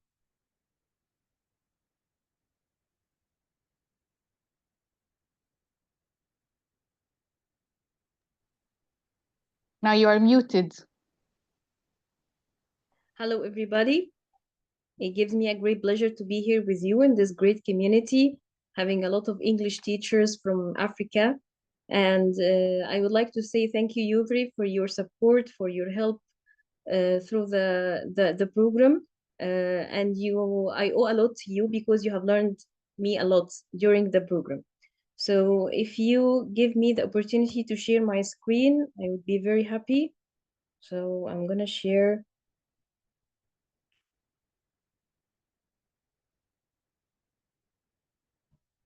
Okay. I hope it works now. Can you see my screen? Can you see my screen? Yes. Yes, perfect. That is not a slideshow. So today's now slideshow. Okay. Yeah. So in today's session, I'm going to talk about, as Yubri have mentioned, that I'm passionate. I'm really interested in using technology in education, but we want to say that technology is not everything. Although we live in this era of technology and everything technologically driven around us, but we need here to highlight that the skills that we are preparing our students for the future is not only about science, about technology, but social emotional skills or social emotional learning is taking that integral part in teaching our students. And it comes alongside with the knowledge, the cognitive skills that we are preparing them for, very important. We need to equip our students with such skills. We need to see them socially and emotionally intelligent throughout their life. So I'm going to teach you some technological tools that help us to foster social emotional skills in our students. So at the beginning, I would like you to reflect about yourself and think about your feelings. How are you feeling today? I think after all these great presentations, all of us are now excited. We are happy. We are knowledgeable. So in the chat, I would like you to write your feeling now, and I hope your feeling will change through the presentation. Okay. Okay, if you are participating, I will appreciate that. How are you feeling today? How are you feeling now? Happy? Christina, thank you. Yes. Yes, let me, happy, curious, excited, very good, excellent, excited about what you are learning. All of us are excited and curious about the knowledge that we get during our night. Awesome, happy, interesting. That's very nice. That's very encouraging, by the way. So,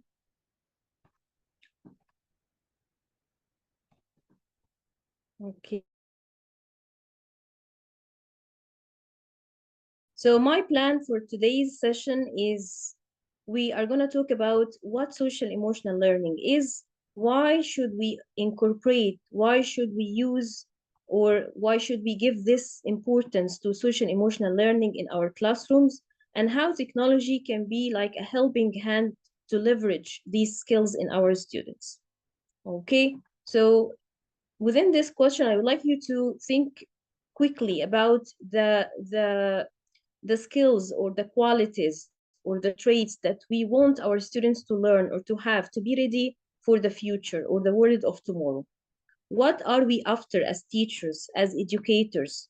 What do we want to help our learners to do?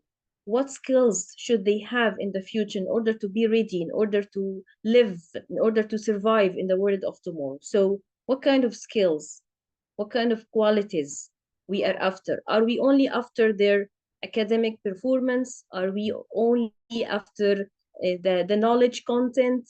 What exactly?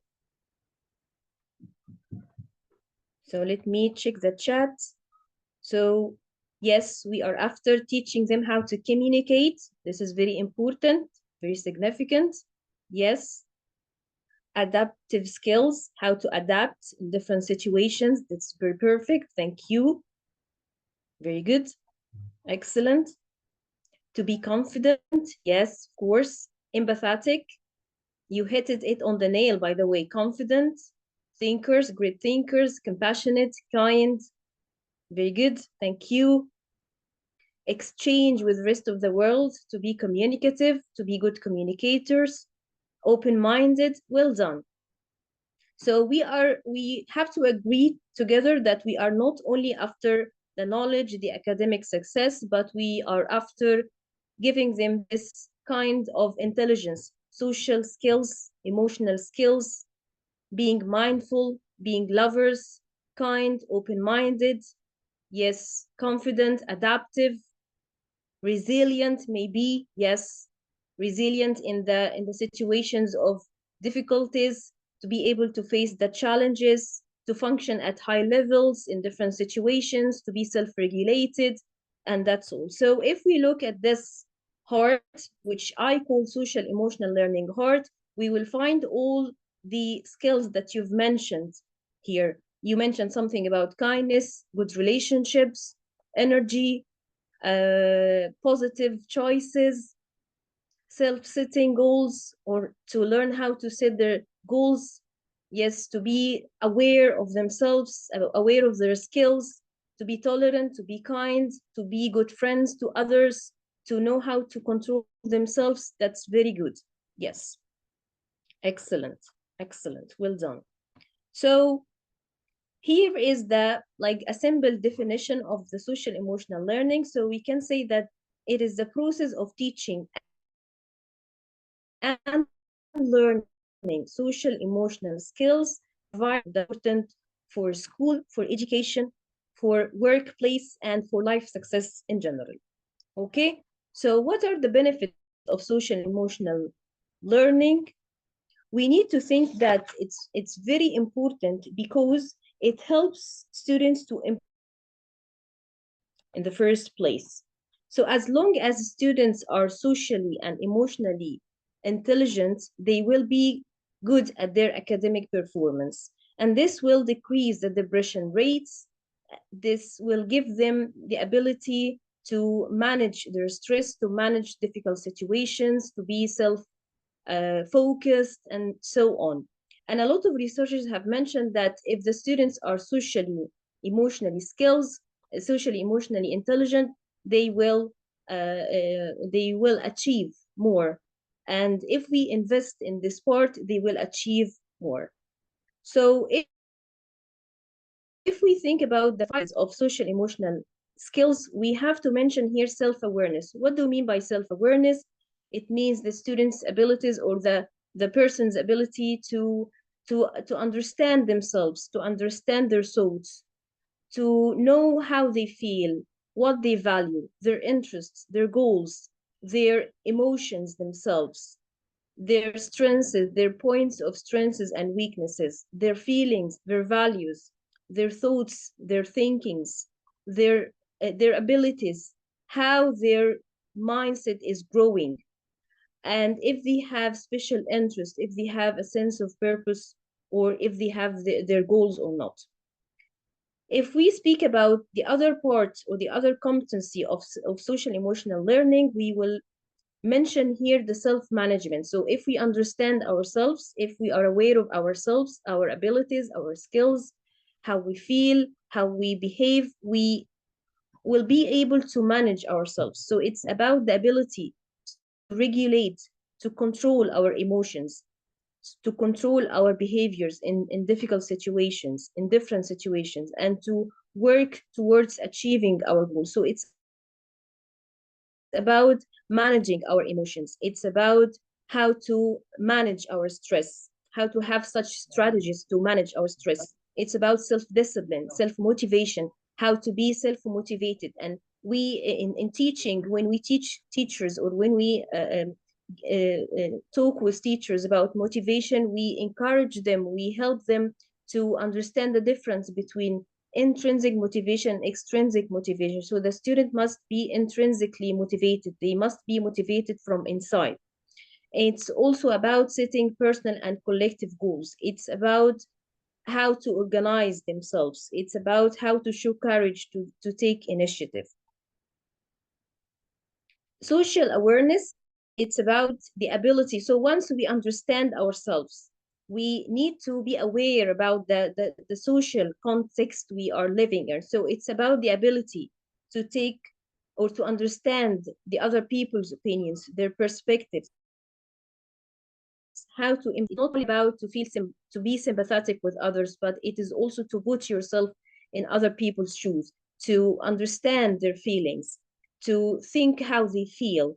It's about recognizing the strengths in others. It's about feeling or to be compassionate about others. It's about showing concern for the feeling of others, and how to show gratitude, how to show kindness, how to show support to others, and how to understand people if they are in difficult situations. So The other competence here is about relationships. So it's very important to teach our students how to build good relationships with others, how to maintain healthy and meaningful relationship with others. So it's about communication, as you mentioned at the beginning. It's about communication skills. It's about building a positive relationship with others, to be successful with others. It's about showing culture competency. It's about respecting cultural differences and diversities. It's very important here.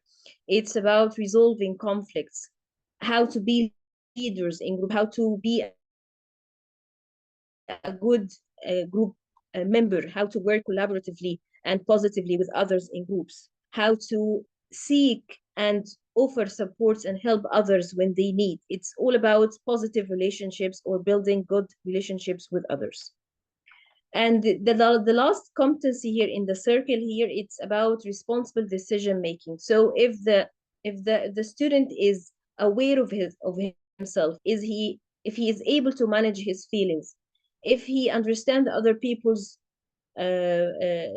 feelings or perspectives, if he is able to build such positive relationship with others, he will be able to be a good decision maker. So it's about the ability to make positive choices and to take responsibilities and positive or negative outcomes. So it's about demonstrating curiosity, open-mindedness, learning how to make a responsible judgment, and to be able to give or identify solutions for personal and social problems. It's about anticipating and evaluating the consequences of one's actions. So all these are the social emotional skills that we must build or foster or enhance in our students. So I'm gonna present in this part how we can use technology in order to foster social emotional skills that I have mentioned here. So first of all, in Microsoft Teams, we have a very nice app here, which is called Reflect. In Reflect, the teacher within the classroom or the virtual classroom, he can send some question or check-in questions to ask about students' feelings, to ask about their satisfaction about their progress. It can be a question about how far they understand the content, how they feel about their prior knowledge, how they feel in this specific time, and so on. So it's very nice to use it in the class. So once the teacher sends the check-in questions, the students can get into the class and find the question. They can find a lot of faces, they can find a lot of emojis here that express their feelings, and he or she can answer the question very easily using Microsoft Reflect app, which is found in the Microsoft Teams. Okay. Also, Microsoft Forms can be a nice tool for teachers to send the students some questions to check in their feelings.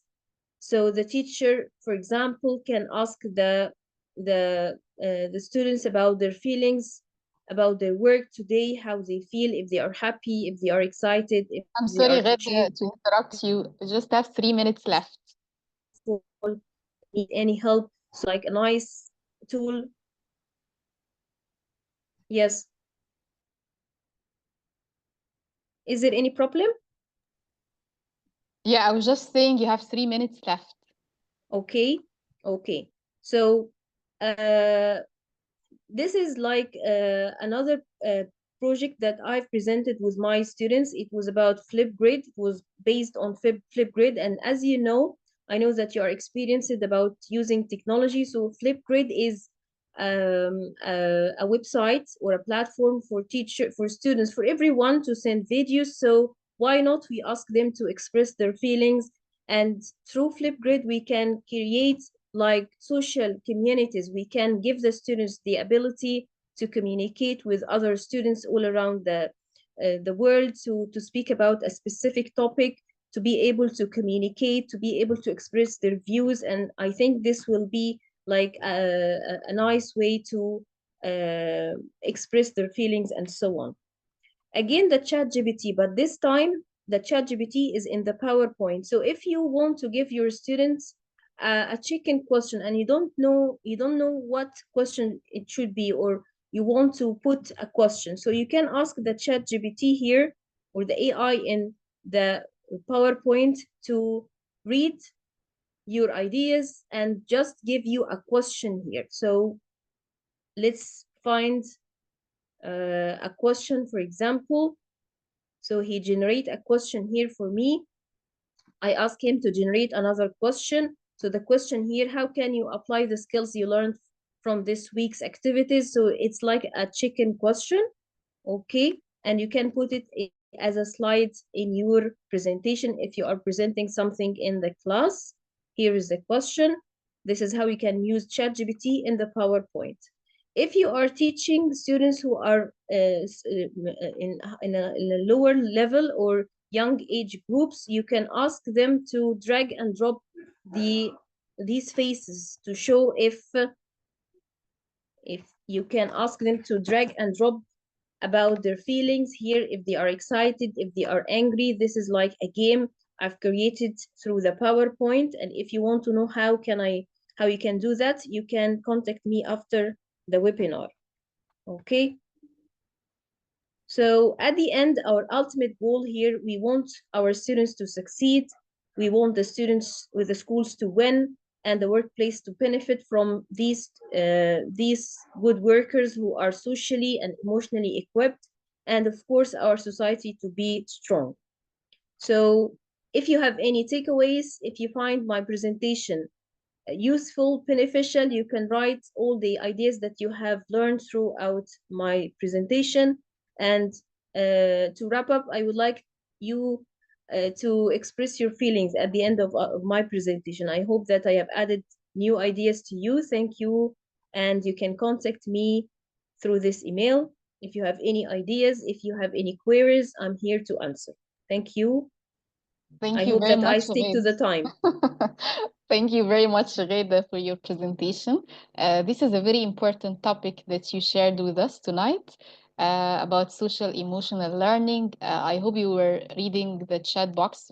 Now I think you have time to read it, but all the comments are about how important the topic is. And actually, like, I think this is a very important and timely topic to talk about, especially today, where Yes. the students' feelings and well-being, mental well-being is very important given everything happening now. So thank you for your presentation. We have a comment. This is very insightful, great presentation. I hope that you can read the chat box for the questions, because I'm afraid we need to move on because of the time. Okay. The last presentation for tonight is around the corner. So thank you again, Reda, and thank you very for also your mentorship. Our last presenter tonight is going to be Crystal. I'm just going to stop sharing. So I'm going to introduce the mentor first. The mentor also is Crystal, and she's here. Crystal is from Cameroon, and she was a past mentee in this program, and now she has become a very professional conference presenter, and we are glad to have her on board as the mentor in this round as well. Crystal, over to you and your mentee. Good evening, everybody, or good morning, depending on where you are. Thank you for presenting me, Amira. I'm Christine Drupo, and I'm the proud mentor of the fabulous Nalaka Obre. She is an Ivorian English teacher. She holds a bachelor degree of art in English language studies from the University of Cocody, Abidjan. She has been working as a teacher for 5 years now in Lycée Moderne de Sawa, where she supervises the English club and has initiated a free catch-up session program for students who are having difficulties in English. So she's also passionate about writing. And ladies and gentlemen, here comes Aubrey. Hello. Hello, everyone. Thank you so much to my super mentor. Thank you for your patience and everything. Thank you for teaching me so much. And thank you to Africa ELTA for this great opportunity given to me to talk about an important topic for me. So I'm going to share my screen. I hope you can all see it.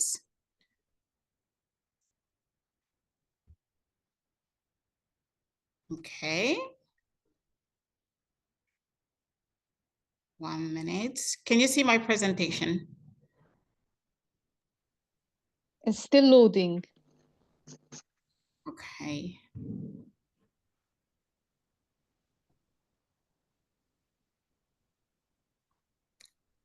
Okay, let me know if it's okay, and then start. Is it okay now? Yeah? Yes, we see it. Okay, perfect. But you need to have it as a slideshow. Okay, thank you. 1 second.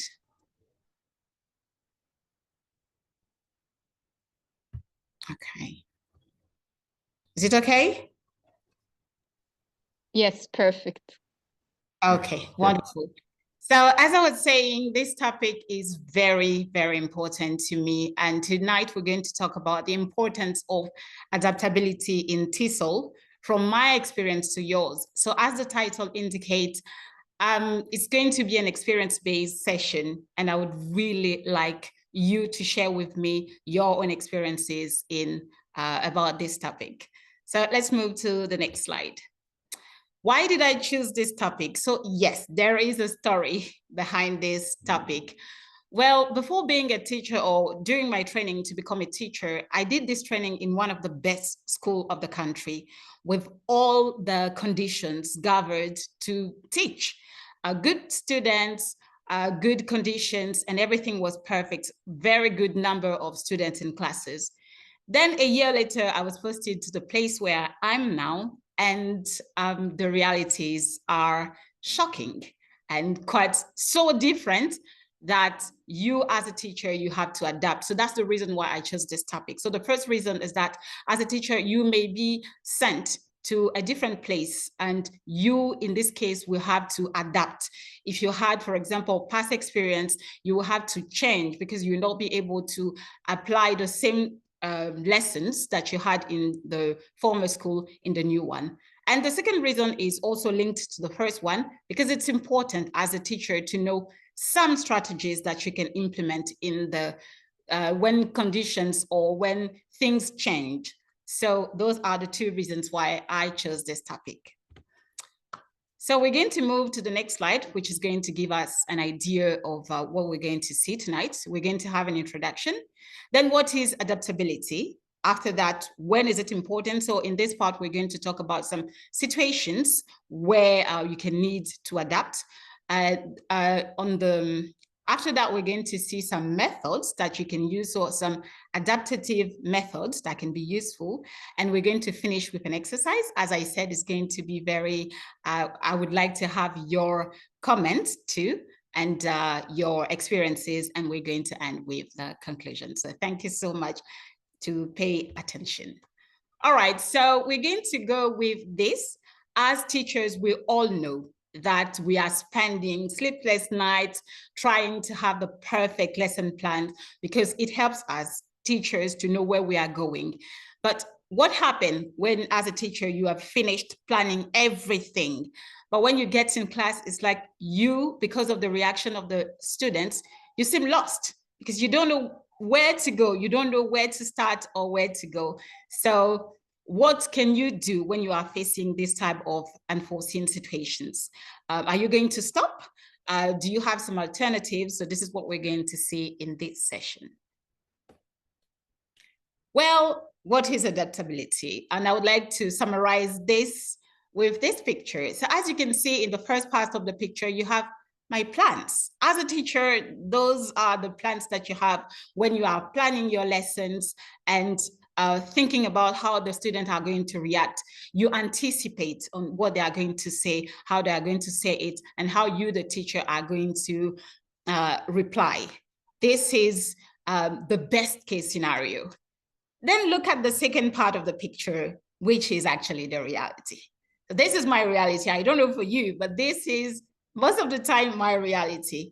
And you see this mess here. You as a teacher, you will have to find your way out in order to make the learners learn something at the end of your class, but also you being able to reach your objective. So this is, this picture summarizes what adaptability is going to be in the teaching situation. Okay, so we're going to give a definition. You already have it, but we're going to give a definition of adaptability. So it's the quick reaction that a teacher can have in front of changes. As we said, you've planned everything, but what happened when it doesn't work the way you planned? So you will have to adapt. As a teacher, you cannot stop the lesson. This is not possible. You cannot tell to your student to go home. It's not possible either. So what are you going to do? Well, we're going to talk about some situations in which adaptability is important. And as I told you, this is an experience-based session. This is what I went through and I'm still going through, and I would like to share it with you. So we're going to have some situations. The first one is the diversity of background. I'm going to go into details in the next slide. The reaction in front of feedback and how to overcome challenges in classes. Okay, so let's go into the details. First, we're talking about the diversity of background. What do I mean by that? As a teacher, you're going to have maybe 3 classes from the same level, but you will see that in one class, the learners are very good. When you go there, you are really happy, excited, or it's not always the case when you are teaching the other class. Okay, they are the same student, the same level, but things are different. Maybe because they don't understand things the same way. Some are slow learners, some don't have the resources, some don't have the information. So this is what I imply when talking about having a diverse background. So you cannot, as a teacher, reproduce the same class that you had in class A, in class B, when you know that the backgrounds are different. This is the first situation. Then here, the second situation, the reaction of a teacher in front of feedback. So feedback is not only the presence of answer, but it also the absence. Because as teachers, sometimes we go in class, you have your class, and you see no reaction from the learners, nothing at all. You don't know what to do. They just nod, but when they nod, you see that they are nodding for the sake of nodding, and they haven't understood anything. So you as a teacher, how do you react? Because you have already planned your lesson, but how do you react? This is what we're going to talk about. Next. So the last situation is about the classroom situations. So sometimes as the teacher, you can have the situations where there are bullies, there are victims. You can see that people are angry, they are humiliated, they are children. Sometimes they are very mean. But you as a teacher, what can you do? Because it's clear that while preparing your lesson, you didn't think about that. So what can you do when those type of situations happen? So those were the situations that I wanted to mention. Now I'm going to talk about some adaptive methods that you can have in front of those different situations. So the first one is the translation method. I would like to talk about this translation method because I am in a Francophone country where when you teach English, it's not advised to use another language, like the first language or any other language. But sometimes when you have your own realities, you know that you're going to need to translate sometime for your learners to get the point. So the translation method, and I'm going to share my own experience. In the place where I am here, I had to teach the alphabet to some of my students.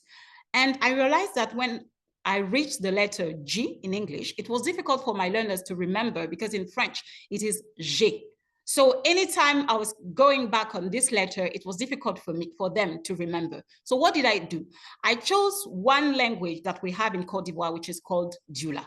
And in Dioula, which is well spoken here, the letter, when you talk about water, you say G, all right?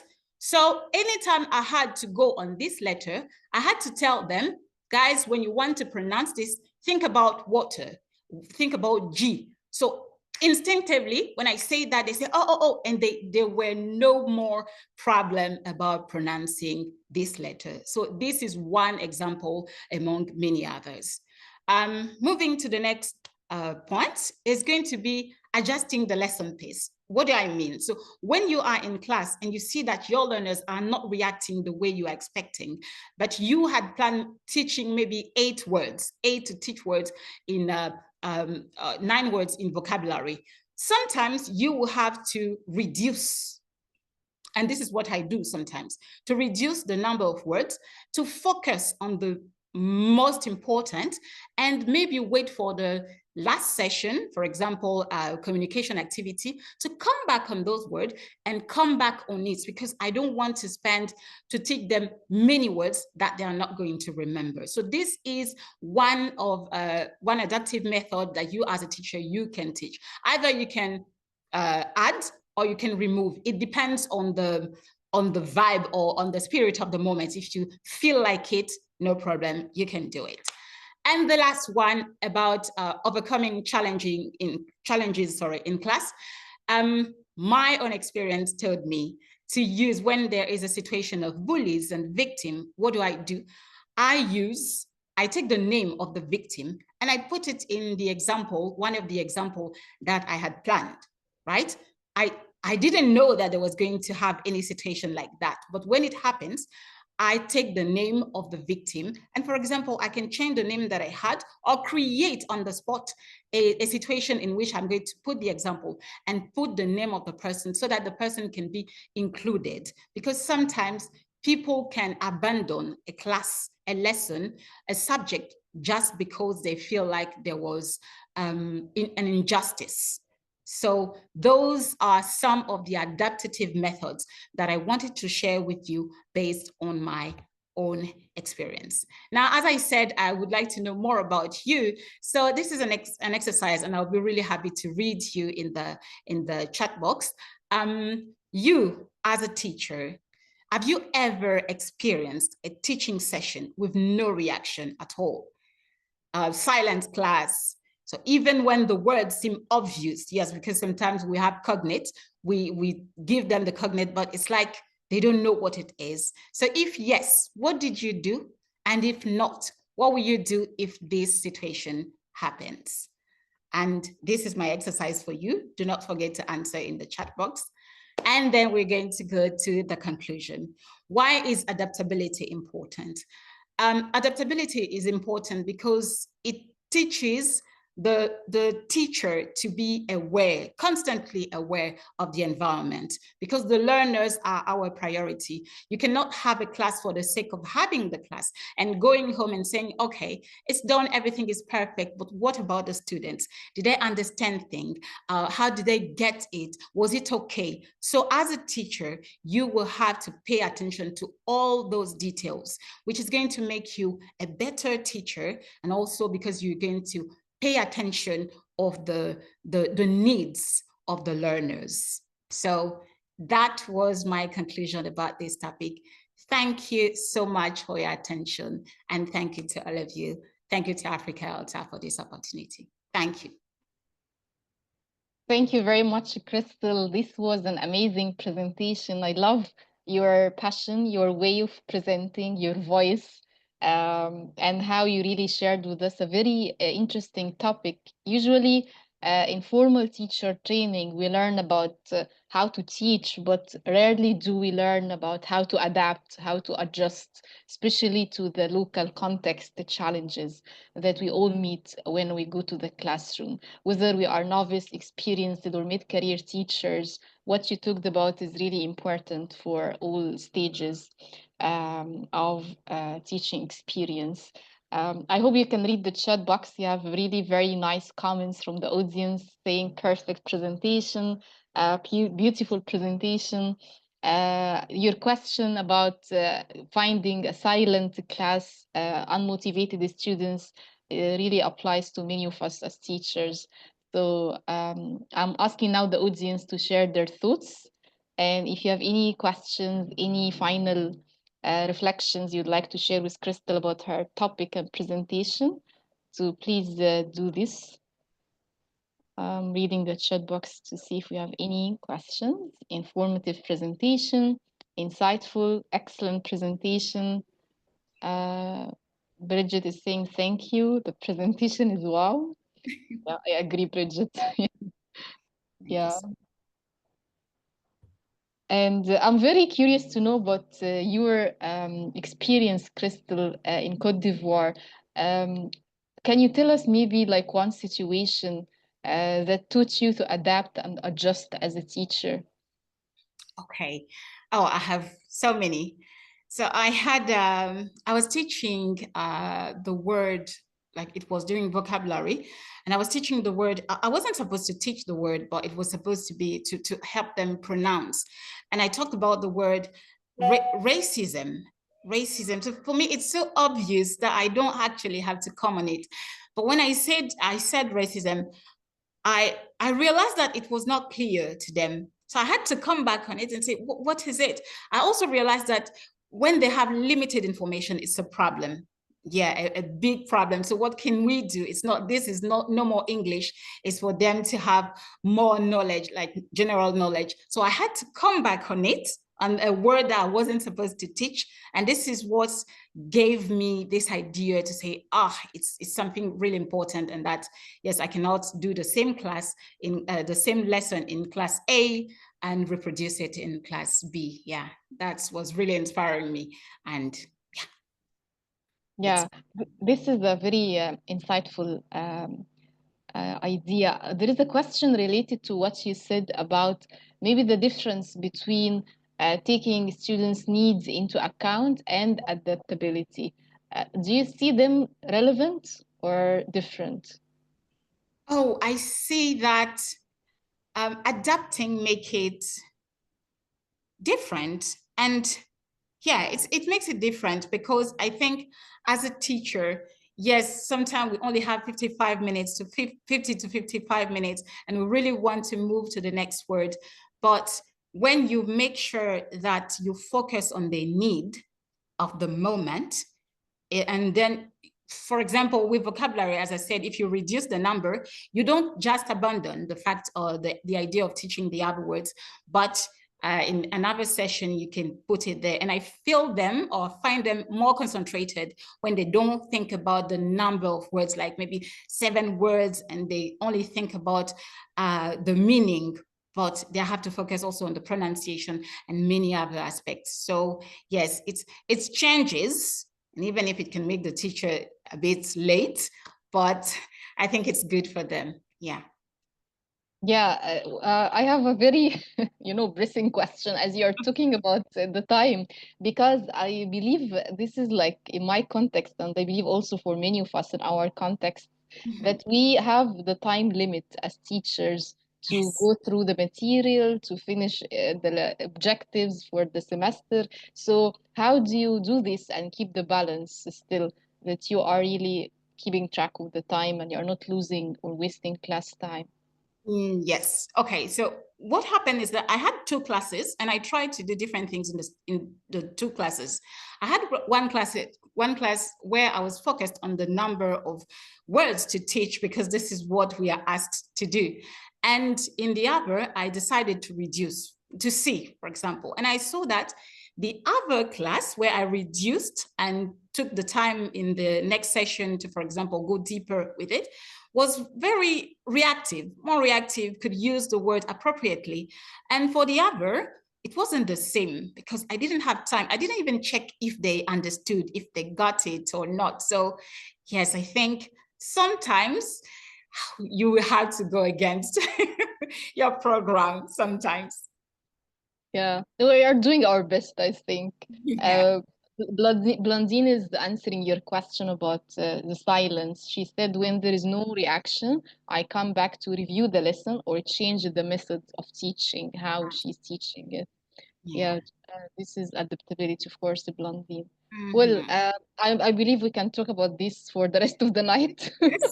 Yeah, but it was a very interesting presentation. Thank you very much, Crystal, and amazing way of presenting it as well. So enjoyed your presentation. Thank you. Thanks a lot. Thank you. And with this presentation, I would like to thank all our presenters tonight. We had 6 presenters, and we are very glad that we went through your presentations and we listened to you giving us your experience and reflections and thoughts about your topics. Really enjoyed the night. Tomorrow we have another long evening with other presenters from our program, also sharing with you their presentations and very interesting topics from different African countries, about the teaching context in these countries that our mentees, now presenters, are going to share with you. So please join us tomorrow at the same time and watch the presentations we have on schedule. Thank you everyone for staying for more than 2 hours to join us tonight. We will see you tomorrow. Thank you. See you tomorrow. Bye, Amira. Bye. See Thank you you. tomorrow. Thank you. Bye. Bye, Blandine. Congratulations to the Yeah, presenters. Fati. Goodbye. Yeah, Fati. congratulations. Yes, Blandine. Yeah. How are Good you? presentation. Bye. Thank